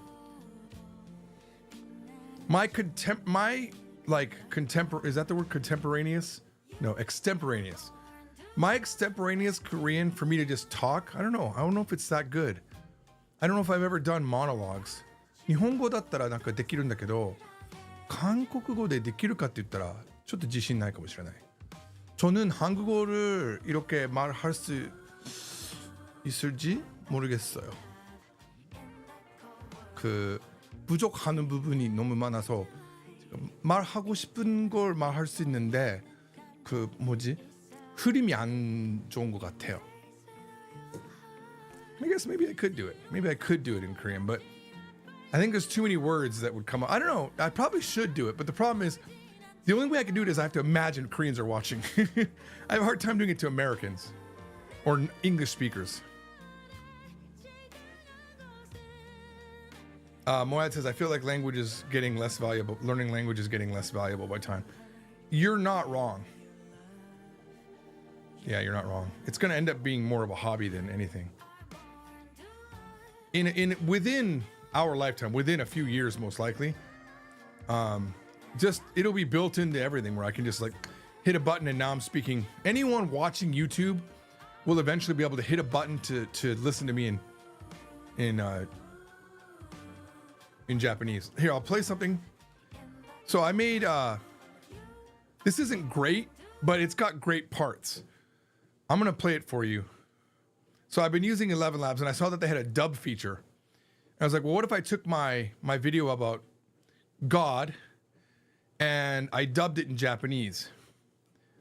So it's got subtitles because everything I said in English is on the screen, okay? So give me a second. I'm gonna find out where I saved this and I'll show you what AI did. If I can find it. My Eternal Book. Let me open up this location. Let me see if I can find it. Nope. I don't even know where would I have put this?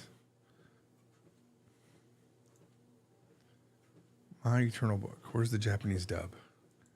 Oh, here it is. Okay, so here. This is kind of crazy, but here, I'm gonna play it for you.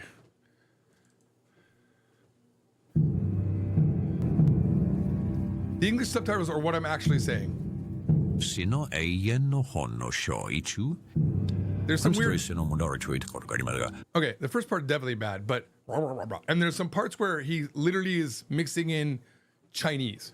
I don't know how he's doing it, but Chinese is mixed in, where he'll say like instead of, you know, he'll say Chinese parts for some kanji readings. Like he says buy for 100 instead of 100. それは第三者視点のものだけです。混乱や戦争を引き起こしてしまったいくつかのシビラについて説明するこの3冊目の本をお送りします。地球上では私が地球を創造した方法と私がそれを支配する方法の誤解により、私がどのようにそれを支配したかごめんなさい、少し緊張しています。しだけこんにちは、私のオーディオブックへようこそ。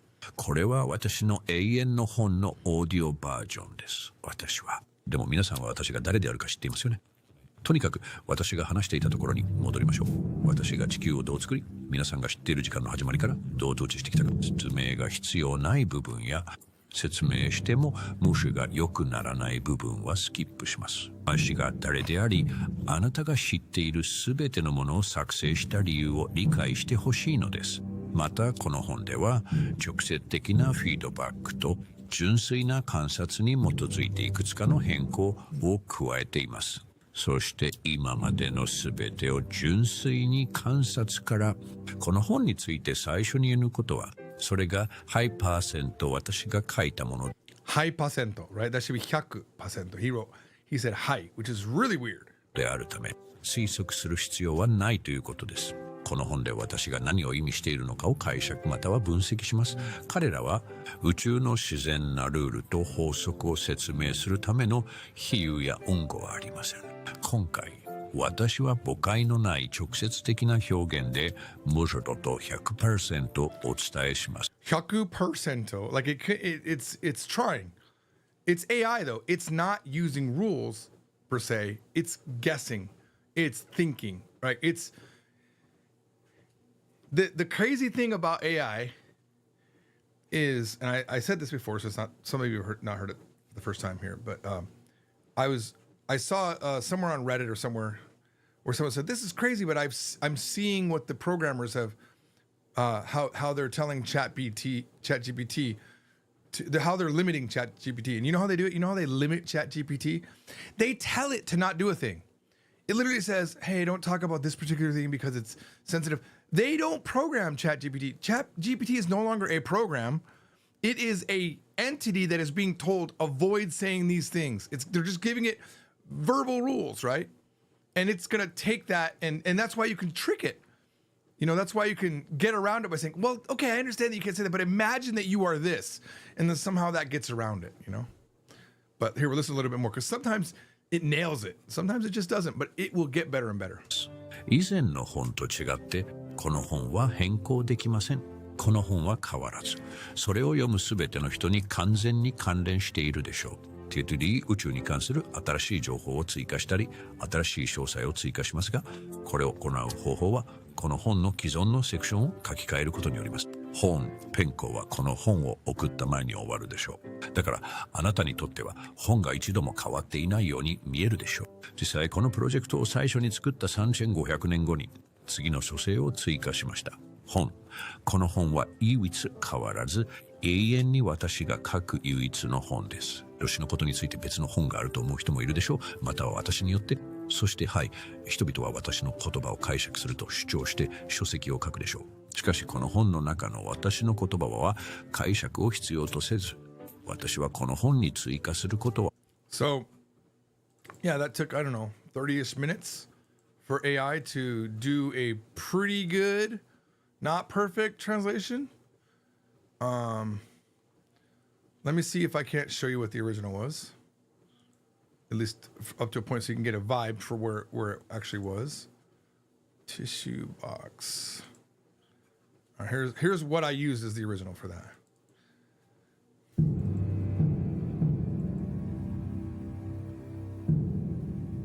My Eternal Book, Chapter 1. You have heard my story, but only in third-person narrative. I'm sending you this third book explaining some things that have created confusion and even war on Earth due to misinterpretations of how I created the Earth and how I ruled it.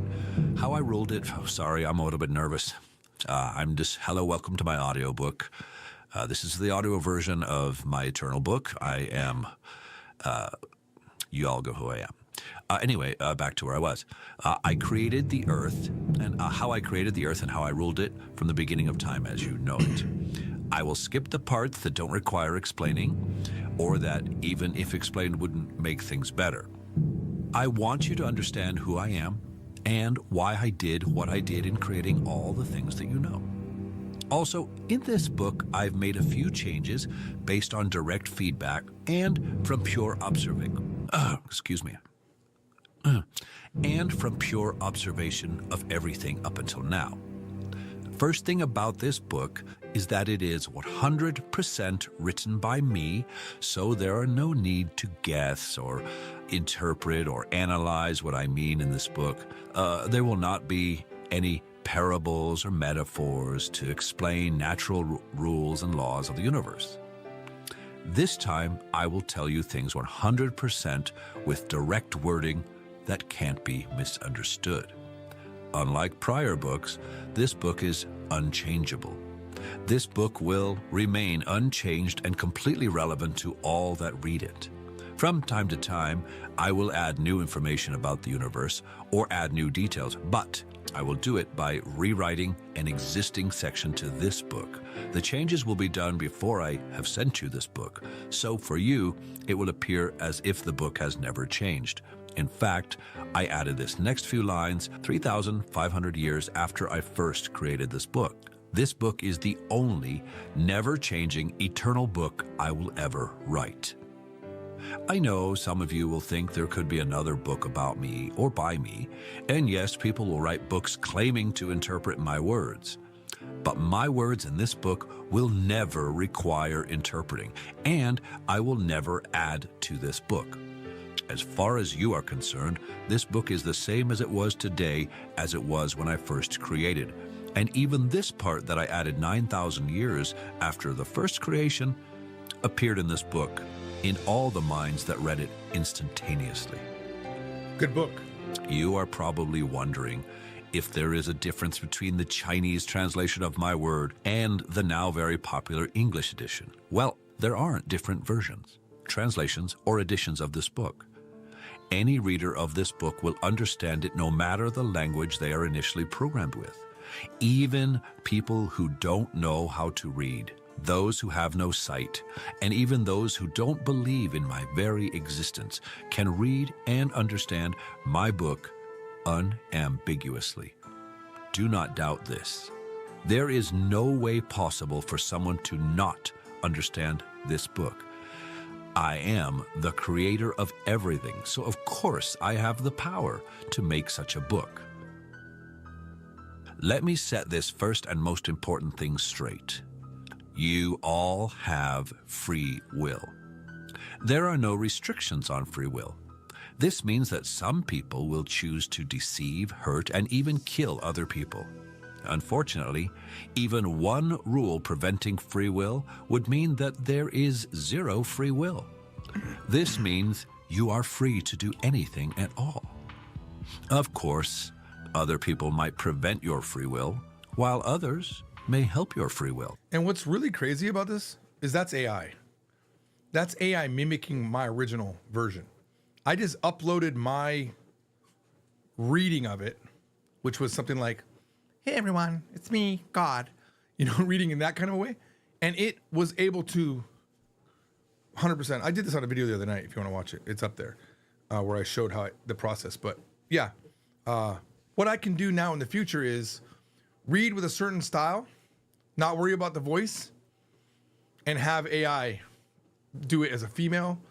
Like, I'm going to go back and I might take some of I might write something from the perspective of a woman and have a woman read it perfectly, and she'll be like, "When I was younger, I never realized that I would end up marrying a man just like my father. I remember thinking I'll never, ever marry a man like my father. It wasn't until I did that I realized how good my father was." Whatever. But I wouldn't write it like that because that's going to definitely not be good. But yeah, I can do that now. So it's kind of crazy when you think about it. If you want to watch that, it's up on Tissue Box channel, my very unpopular channel, where I put some stuff up that I read and that I wrote. And sometimes I finish and sometimes I don't. There's actually a beginning of another novel there called Seracs that I probably should eventually rewrite. I did rewrite it once, but I didn't. It was third person narrative, then I switched it to first person narrative, and I don't know if I liked it.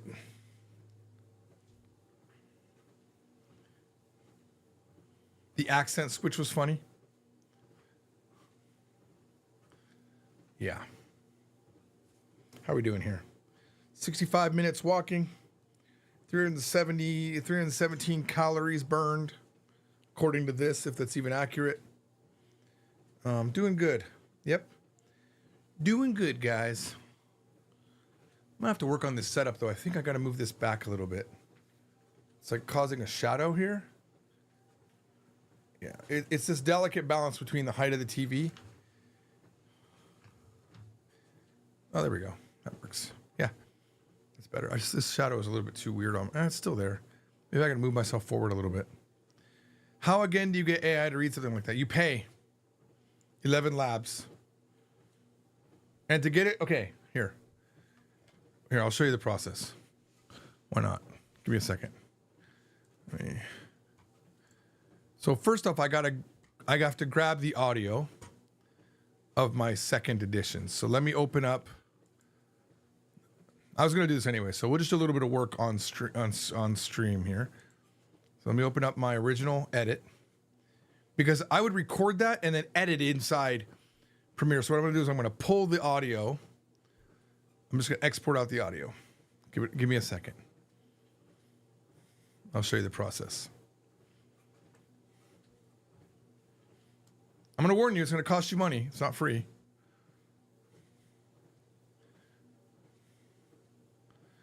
All right, let's see here. Tissue box 6 and up. Yeah, this one right here.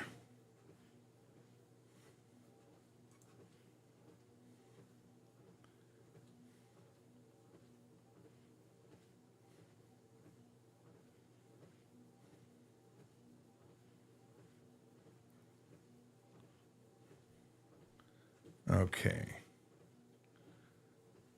Probably the biggest mistake I made was putting all of these tissue box videos in one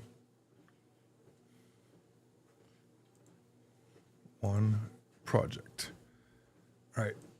Here's the original.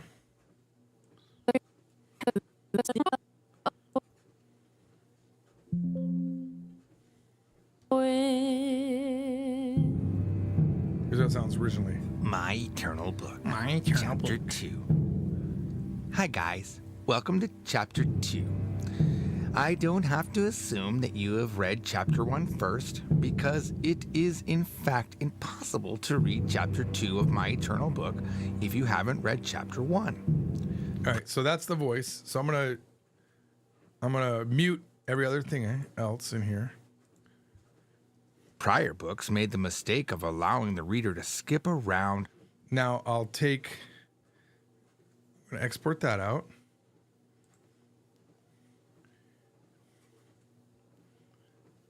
Where am I gonna put that? Let's see. A tissue box folder sounds about all right.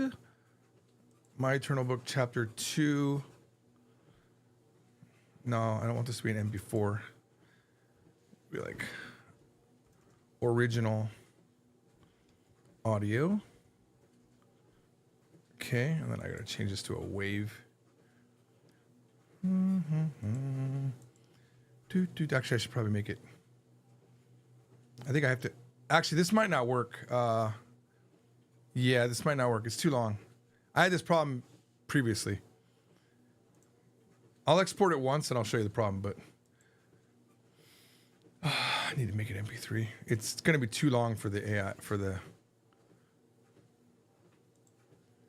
don't need it to be stereo either. Also, I think I made it 2024. Okay, we'll export it.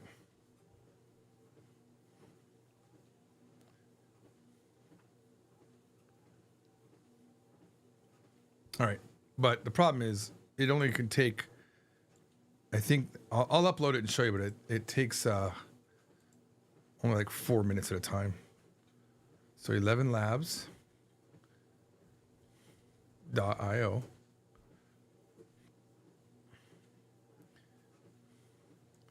Okay. Speech to speech. So here I am. I'm in the I think it's the voice lab. I don't remember. Oh, no, speech synthesis. And then I click on speech to speech. And then this is the voice. By the way, the voice is British, but because it's mimicking my voice, it doesn't sound British. So if you actually listen to the voice, this right here, this is one that I found in the library here. I'm not interested in age. People who tell me their age are silly. You're as old as you feel. These are the voices I use in my book, for example. This is the main character. I'd rather regret the things that I've done than the things that I have not done. And this is the narrator. Logic will get you from A to B. Imagination will take you everywhere.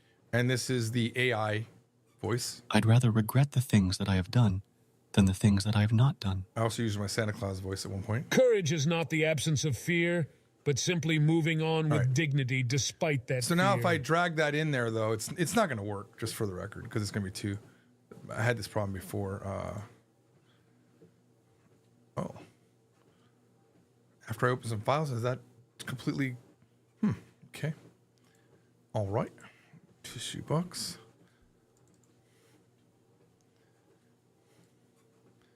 Okay. It's going to give me an error. See, 637, but the max duration is 300 seconds. So I've got to go back and cut this into 300-second parts. What is that, 5 minutes? So I'll go to... That's 6 minutes. I got to find a good end spot. Probably right about here. The answer is... So we'll put a out here. 440. What is this total? Yeah, I'll have to split it into 3 parts. Okay. So now I'll export. And actually, if I just start where the, I can actually go further. I can cut off. I don't start talking until right about here. I just have to make sure that I line it up exactly to the beginning here. Okay, and put an I here. Now I can grab a little bit more. I kind of want to grab that next section. But I don't know if it's possible. Yeah, it doesn't matter. The max I can do is this.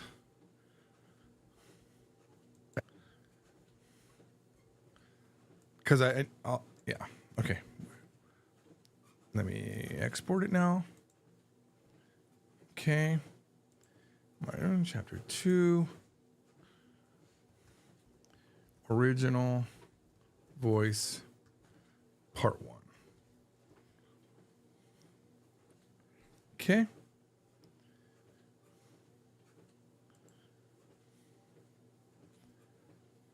All right. Now we'll go back. And now I'll choose that file. Did I choose the wrong file? Let me hit refresh. I feel like sometimes it messes up.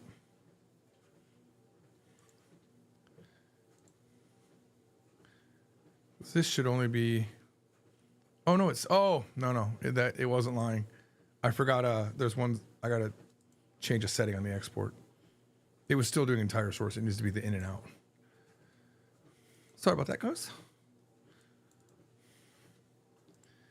It's funny because the first time I did it, the exact same error happened where I forgot to change that setting. All right, now we can do it. Now if I hover over this, it's 3 minutes, 27 seconds. Okay. So here it is. We can actually start listening to it already. My Eternal Book. Oh, no, that's the Chapter original. 2. So here, we'll generate. Hi, guys. Welcome to Chapter 2. Now you'll notice... I don't have to assume that you have read... Well, no, you'll notice that I have a quota of 28... I started out with 500,000 for the $99 a month. And doing this also takes up part of my quota. My Eternal Book, Chapter 2. Hi, guys. Welcome to Chapter 2. I don't have to assume that you have read Chapter 1 first, because it is, in fact, impossible to read Chapter 2 of My Eternal Book if you haven't read Chapter 1. Prior books made the mistake of allowing the reader to skip around, and often people read chapters based on prior chapters without having read the prerequisite knowledge.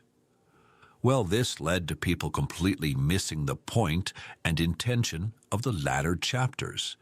This is, by the way, one of the reasons why I'm writing this book myself and not letting it be dictated by other people.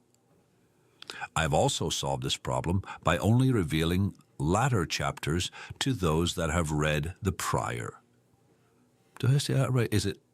I think I meant later chapters. Yes, the later chapters are only revealed to those that have read the prior. Excuse me, sometimes I forget how to read those things.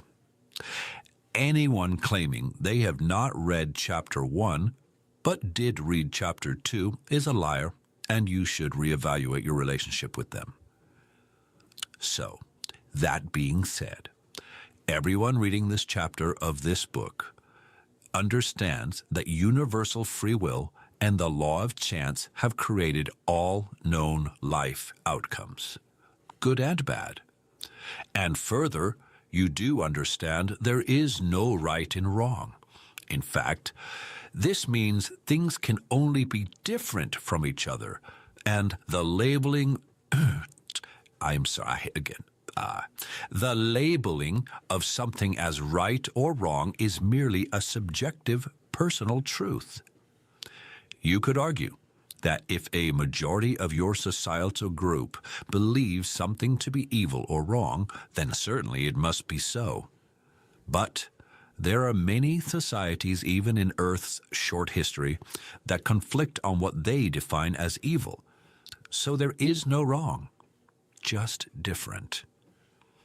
This is... Now, you can see how quick it did that, right? Now I'll go ahead here and I'll import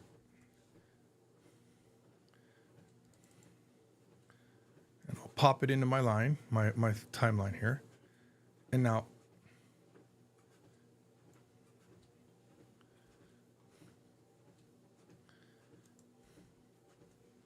and you can see how it just perfectly, it is my voice. So if I don't mute my voice and I play it together, listen how close it is.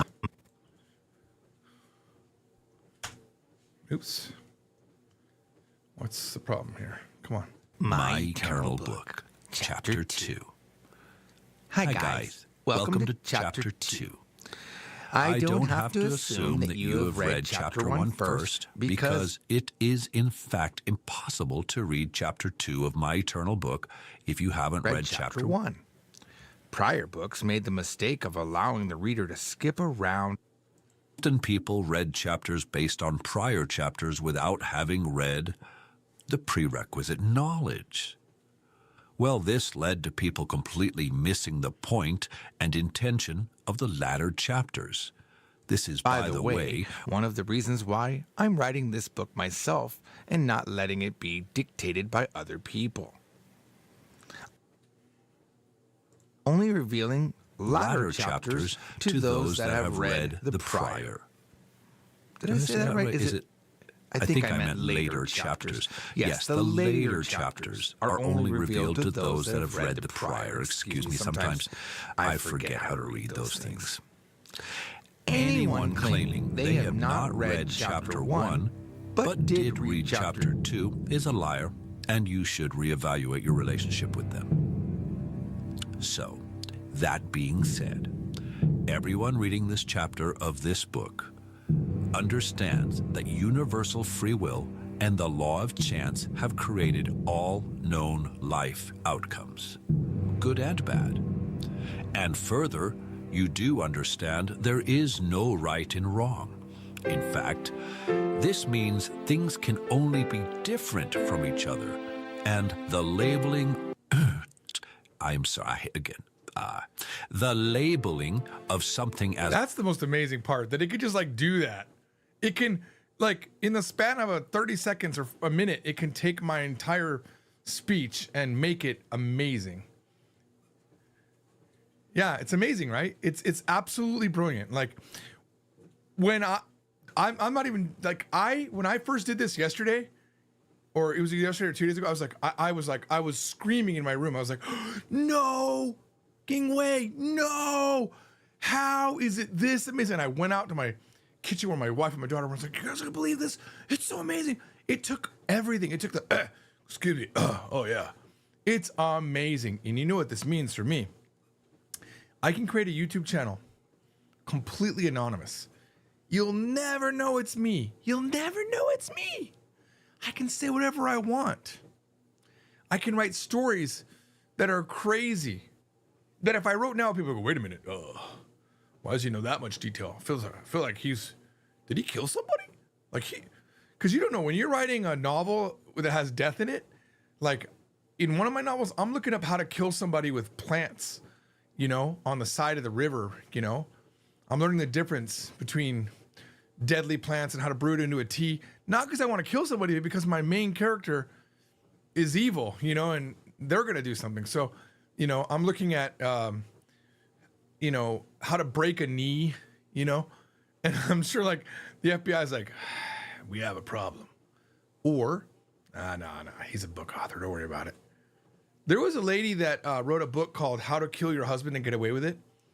And then she killed her husband and didn't get away with it. Kind of funny, right? Have you heard that story? Hang on. Let's go to that. How to Kill Your Husband. Author. Let's see here. Here you go.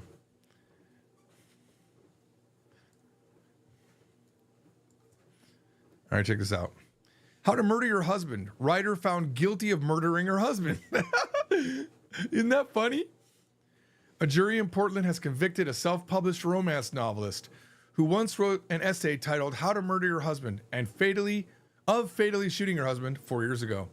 The jury of 7 women and 5 men found Nancy Crampton Brophy, 71, guilty of second-degree murder Wednesday after deliberating over 2 days in Chef Daniel Brophy's death. Brophy, 63, was killed June 2nd, 2018, as he prepared for work at the Oregon Culinary Institute in Southwest Portland. Crampton Brophy displayed no visible reaction Wednesday inside the crowded Multnomah County courtroom. I actually had to pay a ticket to those guys because my daughter parked on the street. That's right where she lived. Lisa Maxwell, one of the Crampton Brophy's attorneys, said the defense team plans to appeal. How do you do that? Prosecutors told the jurors that Crampton Brophy was motivated by money problems and had a life insurance policy. Crampton Brophy said during the trial, however, that she had no reason to kill her husband and that their financial problems had largely been solved by cashing in a chunk of Brophy's retirement savings plan. Yeah. Funny, right? Ironic, right? Maybe the first rule is don't write a book about it. You hadn't heard about that? I feel like she's not even the only one. I feel like there was another one. I think there was like How to Murder Your Husband and Get Away with It. Yeah.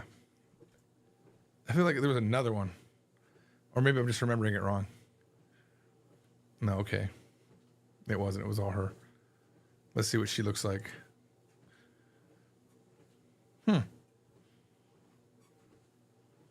It's funny when you think, after you know that someone's killed something, they do look crazy though.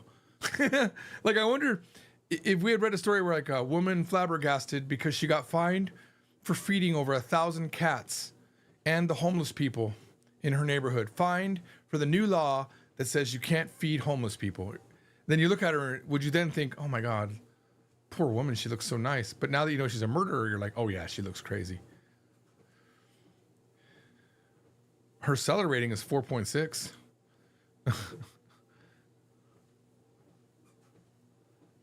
Is her book still available? Oh wait, this is her book too. The Wrong Brother. Wrong never felt so right. Book 1.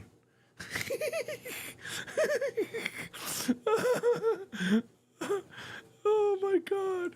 This is her book? The small Texas town of Riggers is a safe haven where nothing happens. At least that's the way Navy SEAL Zach Pritchard remembers it. He's home on leave and determined to avoid his brother's girlfriend, Chloe LaRousse. If he can just walk his sister down the aisle and quickly leave, everything will be great, or so he thinks. Except his brother's life is in the toilet. She's not even a good author in my mind. Like, this description's shit, from my opinion. Gordy dropped out of college and picked up a gig promising quick money and is only a bit illegal. A bit illegal? How's that a bit illegal? And everything is a little vague about the status of Chloe and Gordy's life, including the two of them. Chloe is not at all the woman Zach remembers. The girl who figured prominently in his fantasies for the past couple of years is not a graduate student with a hermetic lifestyle majoring in sex and... What is she writing? He's stunned to find a woman with an in-depth knowledge of sexual technique and yet knows nothing about men or relationships or life beyond the classroom. I almost want to read this just because it sounds funny. The wrong hero. Wrong never felt so right. Book 2. Oh my God, there's book 3? Book 4? The wrong seal. Small towns hide the biggest secrets. Oh my God. Page 102. Hang on. Go. What else we got? The Wrong Never Felt So Right series, guys. I'm guessing she also had sex with her brother. That's what and that's probably, I don't know. I got a feeling. I want to hear a little. I want to actually read a little bit of it. Can I? I don't want to buy it though. Let's see, there's a sample I could get. Can I read a sample? Was that it? All right, here we go. That's it? Oh, here we go. Chapter 1. Zach Pritchard parked the innocuous four-door gray rental on the side street around the corner from his mother's home. Without forethought, he expertly wedged the vehicle between two other equally bland cars beneath a shady tree. He lifted his duffel from the trunk, scanning the empty street as standard routine. Paying attention to details had saved his life more than once. Bushes clustered against the white, clapboard home on the corner lot shuddered. His focus sharpened at the... Can I keep going? At the same time, his muscles tensed. Fingers uncurled from the luggage strap. Silently, he unzipped a pocket and wiggled his hand inside until the cool steel of his gun was within grasp. His legs separated into a fighting stance, bending at the knee. Low to the ground, the leaves trembled. He crouched. A calico cat with two matching kittens pranced out and proceeded haughtily across the lawn, ignoring Zach, even when he burst out laughing. The sound startled him. It had been a while since he'd found joy in life. Habits were hard to break.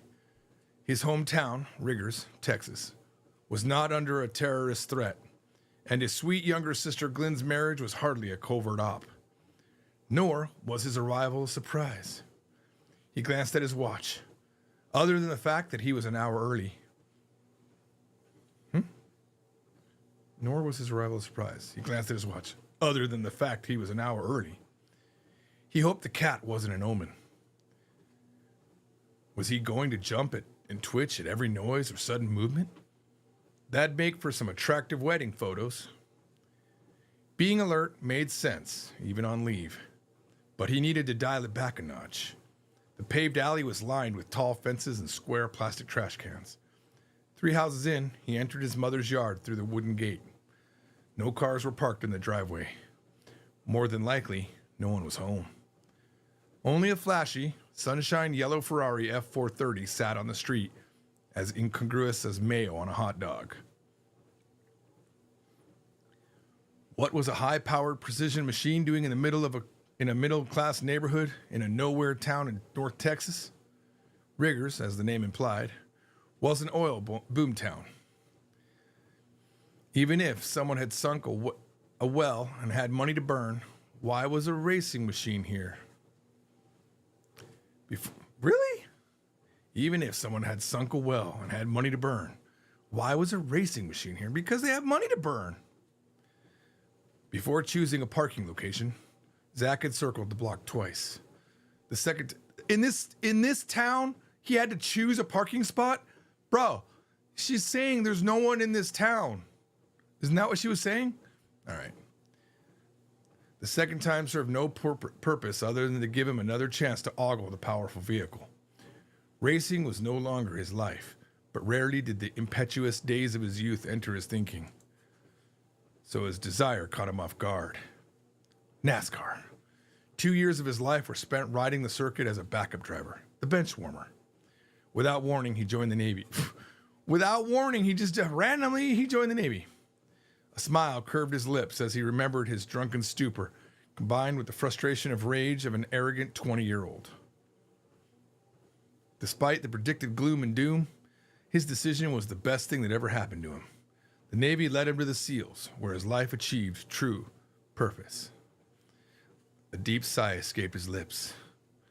Would he ever find that raw, bone-deep satisfaction again? Foreshadowing, he's going to be bone-deep in a girl here. Or would sitting on the sidelines, watching others do the job he loved, be enough? He hadn't liked the bench warmer at 20. Somehow, he doubted it would have more appeal now. At 33, he had reached the upper limit for active SEALs in the field. The Navy liked him, but with each promotion, the thing he loved most was drifting further and further from his grasp. He wasn't alone. Men on his team who had been with him from the beginning faced the same dilemma. Being a SEAL was a young man's game, and everyone knew it. But knowing something and believing it, he discovered were two different things. Some of life's lessons were a bitch. He walked past the detached garage located at the rear of the lot. Dry rot on the window ledges caught his eye. He made a mental note to mention it to his mother. Down the long driveway, he caught another glimpse of the Ferrari. It belonged to no one he knew unless Glenn had dumped Stan the man and snagged a tycoon. He snorted. No, if Glenn found a man with money, his mother would have published it in every paper in America. Stanley, aka Mr. Safety Goggles, as his younger brother Gordley aptly nicknamed him, lived a risk-free, and in Zach's opinion, very boring life. Partly due to his career choice as an OSHA inspector for one of the industrial plants out on the highway, and partly because of his personality. Gordy should be the one getting married. He dated Chloe since high school. First time Zach met her, she'd bounced like a cheerleader, and her stick-thin, gangly body sported the grace of a newborn giraffe. But any awkwardness had been overcome with the adorable smile and golden brown puppy dog eyes that dominated her face. Perfect for Gordy, or so he'd always believed. Until her grandmother's funeral 2 years ago. On his last trip to Texas, he'd attended the funeral, expecting to see the same cute kid. Boy, had she knocked the wind out of him. She'd grown up, smoothed out, still slender and willowy, but with soft curves that called to a man, and breasts the perfect size to fill a man's hands. Her heart-shaped face still hosted big brown eyes, but the rest of her features had caught up with him. Particularly that mouth. Oh man, the things he could do with those perfect shiny lips. Chloe LaRousse. Jack would never have admitted it publicly, but Chloe had been the object of some pretty incredible fantasies. Holed up in tight situations in foreign countries with unpronounceable names. He'd found concentrating on the pretty blonde with the velvety golden skin kept him from losing his mind. She reminded him of autumn. All shades of rich gold and warm brown tones with flashes of heat-filled oranges and reds. He hadn't seen her in person since that day, but the effect on his body hadn't lessened. He never imagined she'd cling in his mind like a burr he couldn't shake. And it had just been the funeral. If it had wow. I think that needed to be it had just been. If it had just been the funeral, he'd have been okay. But his mother, after ignoring Chloe to the point of rudeness, reversed herself and insisted she join them for dinner. Following the meal, the rest of his family disappeared, leaving Zach and Chloe alone. Wow, she's not writing good. Give me some dialogue, man. Where's the dialogue? Where's the talking to the mother first? And him saying, I invited her to dinner. You invited Chloe to dinner? Mom, why would you do that? Look, it's been a long time. I think you need to get past have some dialogue at this point. At her this is like dumping the story on you. It's not good writing. From my unpublished, unprofessional understanding of how writing is. This is not good writing. At her suggestion, they'd moved outside to watch a spectacular sunset in the fading daylight and the sweltering Texas heat. She was the only woman he'd ever known who hated breathing the chemical air manufactured by forced air conditioning as much as he did. Okay, I have a section where I talk about air conditioner. So okay, I guess we're similar in that respect. They sat on the steps of the wooden deck. Zach avoided staring at the yellow dress molding her breasts. A line of dewdrops beaded above her delectable lips. Hell, he prayed he wasn't drooling as he struggled to have thoughts that didn't involve kissing his brother's girlfriend.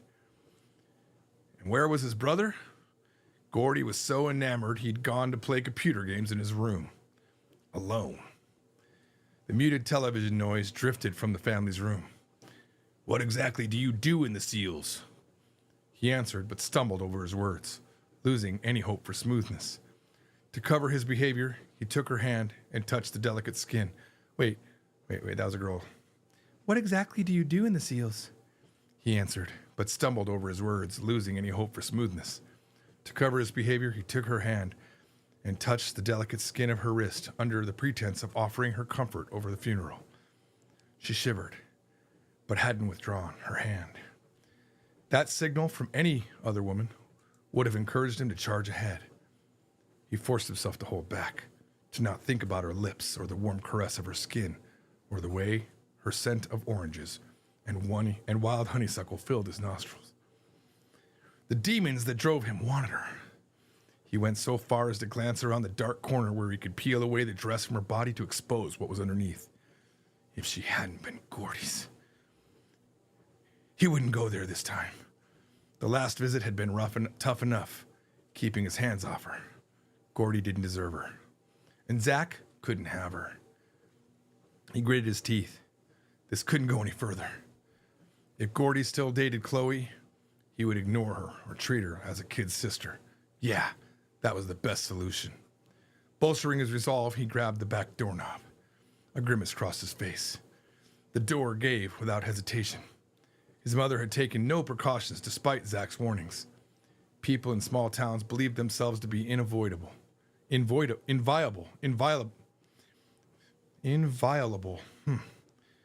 But they weren't. He set his bag on the floor of the He sat his bag on the floor of the mudroom and sank to the bench to unlace his boots. Gordy, no, the feminine voice that haunted his dreams protested. We don't have time. Except the words were different. In his fantasies, she begged, murmuring desperate words in his ear. Zach, yes, now. Sure we do, Gordy said. His pleading words were a little slurred, probably from lust. If Chloe had belonged to Zach, he'd keep her naked in his bed until she was too sated? I think he means satiated to look at any other man but him. He recognized Gordy's tone as the same one he used with their mother to get his way. My brother won't be here for at least an hour, at least a half an hour. That's plenty of time. Zach considered dropping a boot to announce his dreams. Wait, what? Gordy? No. The feminine voice. Wait, did I just go back way too? The feminine voice that haunted his.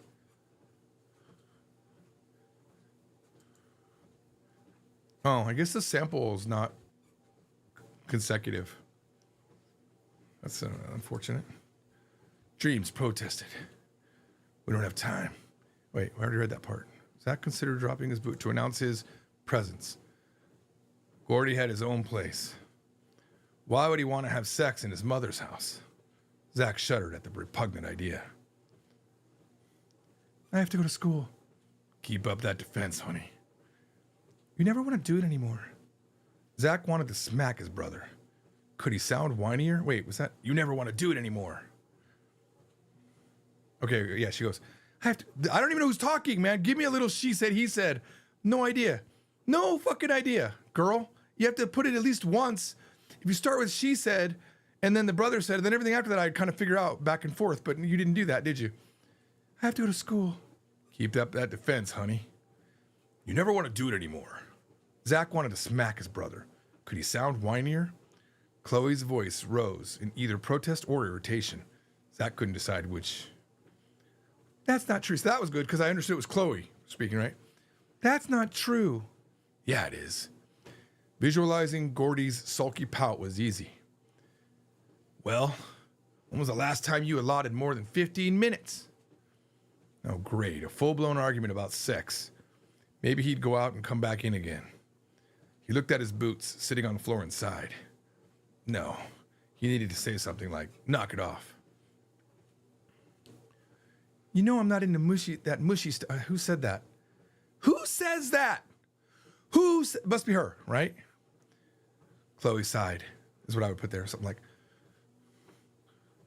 Chloe tilted her head. Chloe did something, and then you say, you know I'm not into that mushy stuff. I'm nuts. His brother defended his sloppy behavior. Oh, no, that was his brother. See, it was his brother, damn it. You know I'm not into that mushy stuff. But why is he saying that? Besides, we had real sex a couple weeks ago. A silence followed. Now is his time. He stepped towards the kitchen only to hear Chloe say, there we go. There you go. Chloe say, how hard was that? Do you mean when you got drunk and passed out on top of me? That wasn't a couple of weeks ago. That was before Christmas. And if that's your idea of real sex, well, actually, he probably has a Texas style accent. That wasn't a couple of weeks ago. That was before Christmas. And if that's your idea of real sex, I don't know why we bother. Before Christmas. This was May. And when he looked into two startled eyes, the color of her warm honey. What? Oh, the color of warm honey. Oh my God. You need a comma. Seriously, you need a comma there, buddy. And when he looked into her two startled eyes, comma, the color of warm honey, and saw the slow blush creeping up her cheeks, he didn't know why the floor didn't open up and swallow him whole. I can't help that I love you, babe, Gordy complained from somewhere deeper in the kitchen. Shut up, Gordon, Chloe croaked, and shut up, Gordon, Chloe croaked, her voice barely above a whisper. Zach's here. Nervously, she touched her pink tongue to her pretty lips. Like she's whispering, but apparently she's also being watched the whole time and doesn't realize it. His gaze followed the movement. The sound of a scraping jar changed the direction of his thinking. Zach, Gordy hollowed. His desire for Chloe forgotten. Man, great to see you. His brother bolted forward, bringing with him the stench of sour alcohol, and wrapped his arms around him. 1,400 hours on a Tuesday, and his brother was drunk.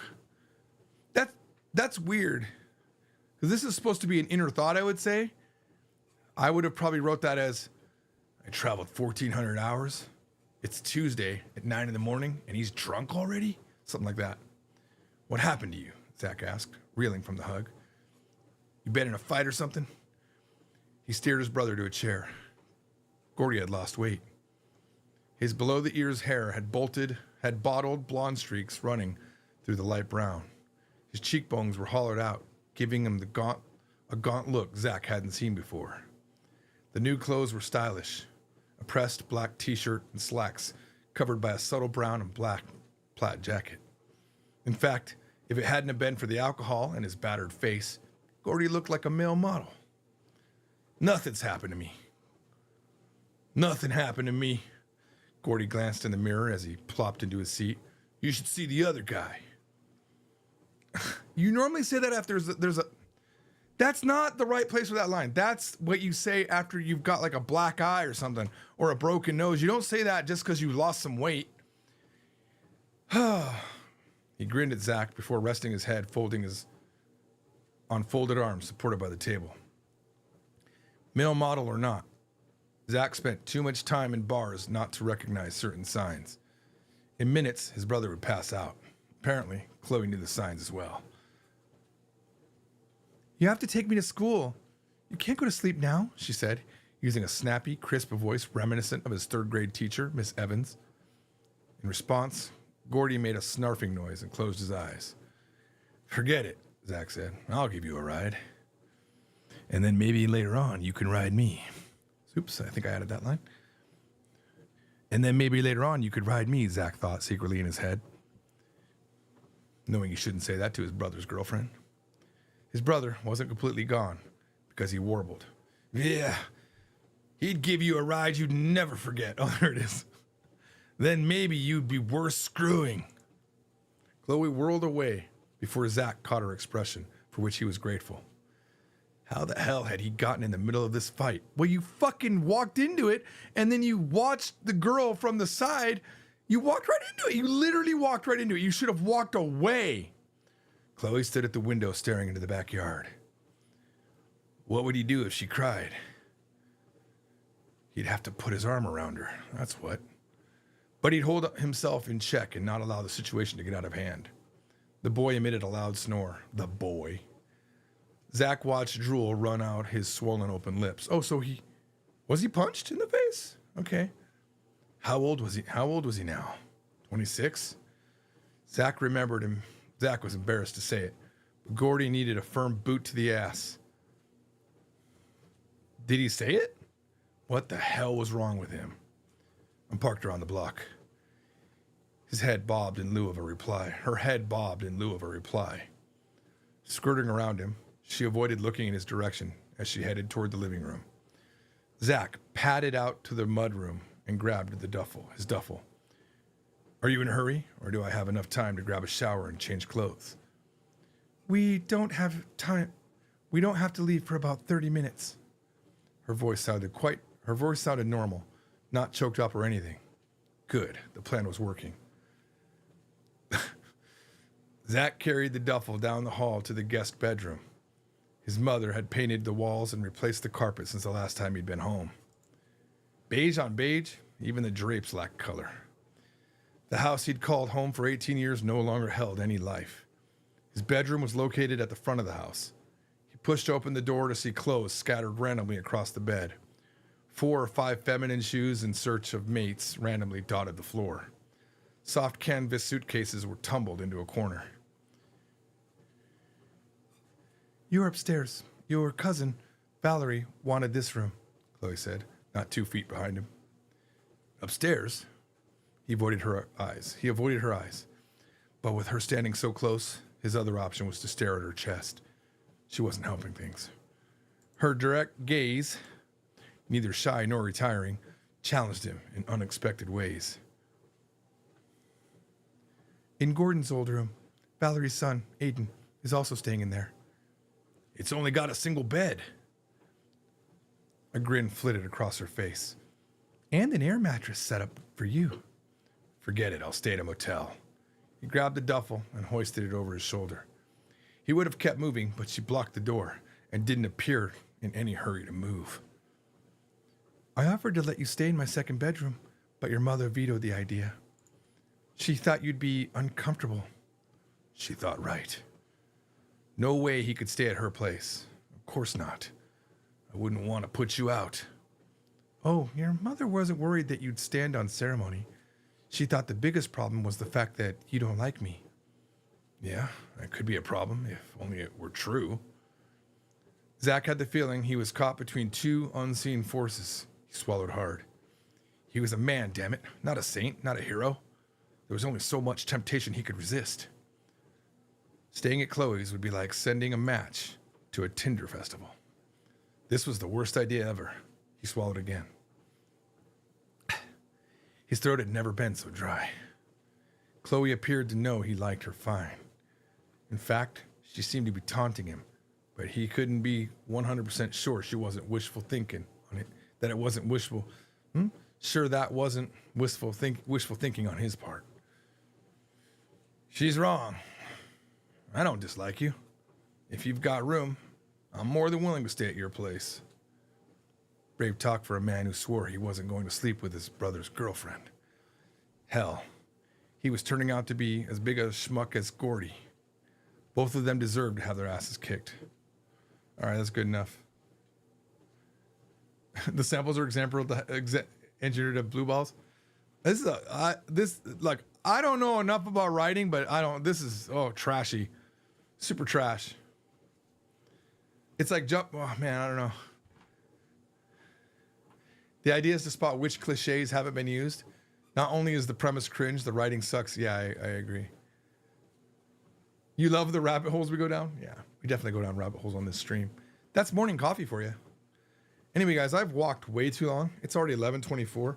I've walked now almost 2 hours on this thing. Like literally, I'm only needing to do 550 calories of walking a day. I've done 535. So, yeah, it's about time we. First of all, let me stop this. You guys watch, make sure I don't fall over, because something about walking 2 hours and then stopping abruptly. Oh my god, I get dizzy. That's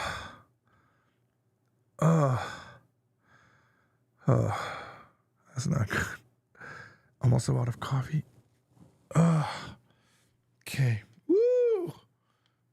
I'm sweating pretty good too. That was a good walk. Yeah, that was a lot. Oh yeah. All my goals except for stand goals are done. Look at that. Look at that. Look at that. Good stuff. Anyway, that woman killed her husband. And her Kindle book's only $3.99. Maybe that's the way I gotta go. I gotta release it on Kindle. Kindle and Audible. All right, guys. Well, listen. Yeah, I suppose I gotta end on a mix, even though we've already gone so long. Already 2.5 hours. Who cares? Who cares for the mix? Except for me. As a way to calm myself down. Let's get this up.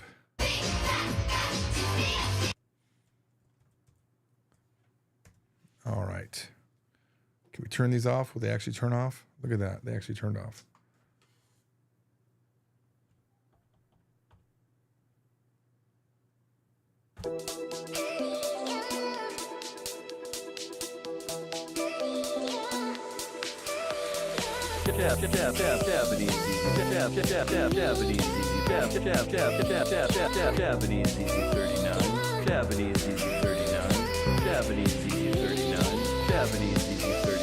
Doing day particle in the first usage is mark location where the action takes place. I feel you, Bo. Still, it's okay. How do I say this? I feel you, Bo. But you know what? Take the time to get to know yourself. Like, I feel you, understand the things you like and don't like. Because once you understand yourself, you know how to take care of yourself when you find the person for you. I'm not gonna lie. Try to get won't hurt. I'm staying in bed calm. Just don't give yourself away too fast.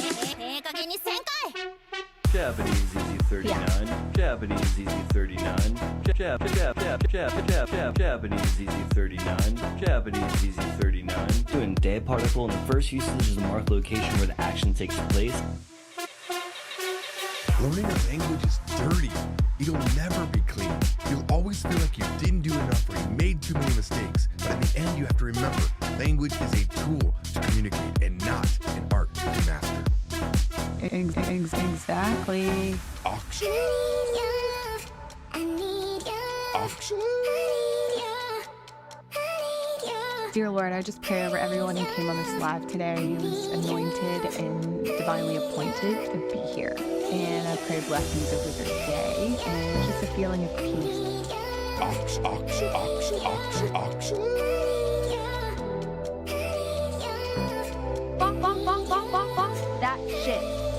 Fuck that shit. Fuck that shit.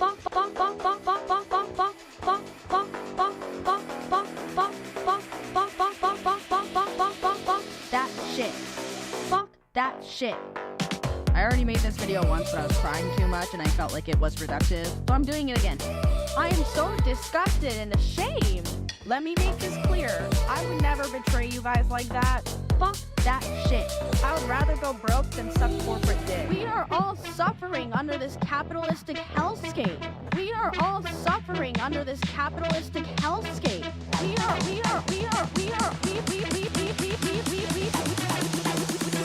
We are all suffering under this capitalistic hellscape. Fuck that shit. Fuck that shit.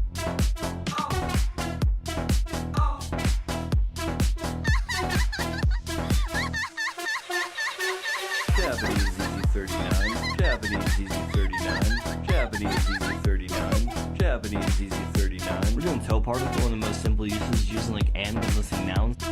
I feel you, bro.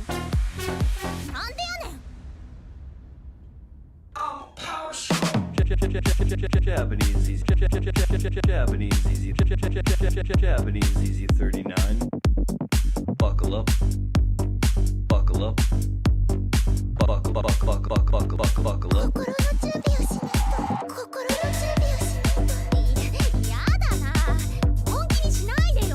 When I say 彼女と泳いだ because it shows companionship, that means I'm dating her. 犬と猫と魚がいる. There is a dog, a cat, and a fish. I feel you, bro. I feel you, bro. I feel you, bro. Straight up, if I know I like you, I'm gonna text you right at that moment when I decided I like you. I'll be like, I like you. But you don't like me, it's okay. It won't hurt. Just don't give yourself away too fast. Yeah. What's up, girl? What's up, girl? I don't like it. I don't like it. Feel me? She might not like you. If I like you, I'll tell you. They definitely burden. Even if I don't know. I'm staying in Bangkok. What is Tagalog? What is Tagalog? What is Tagalog? You are so stupid and boring. You have to go stuck at your home and don't turn on the phone. You can stay behind the phone and typing something like this thing. I don't like it. Get out. Just get out from this life. Bye. Let me make this clear. I would never betray you guys like that. I would rather go broke than suck corporate dick. We are all suffering under this capitalistic hellscape. That shit. That shit. I am so disgusted and ashamed. You feel me? Go follow me on Instagram and get my book, You're a Girl. You'll love it. No. Let me set the record straight. Japanese is not easy. It is a lot of work. But if you learn some patterns and you learn some tricks, it can be made That shit. easier. That shit. That shit. I would rather go broke than suck corporate dick. I am so disgusted and ashamed. Let me make this clear. I would never betray you guys like that. We are all suffering under this capitalistic hellscape. Sometimes it ends perfectly. Only the true fans stay for the final mix. Jesus. Can't be healthy. Can't be healthy, guys. All right, well, look. Thanks for coming. I'll see you all another day. Bye.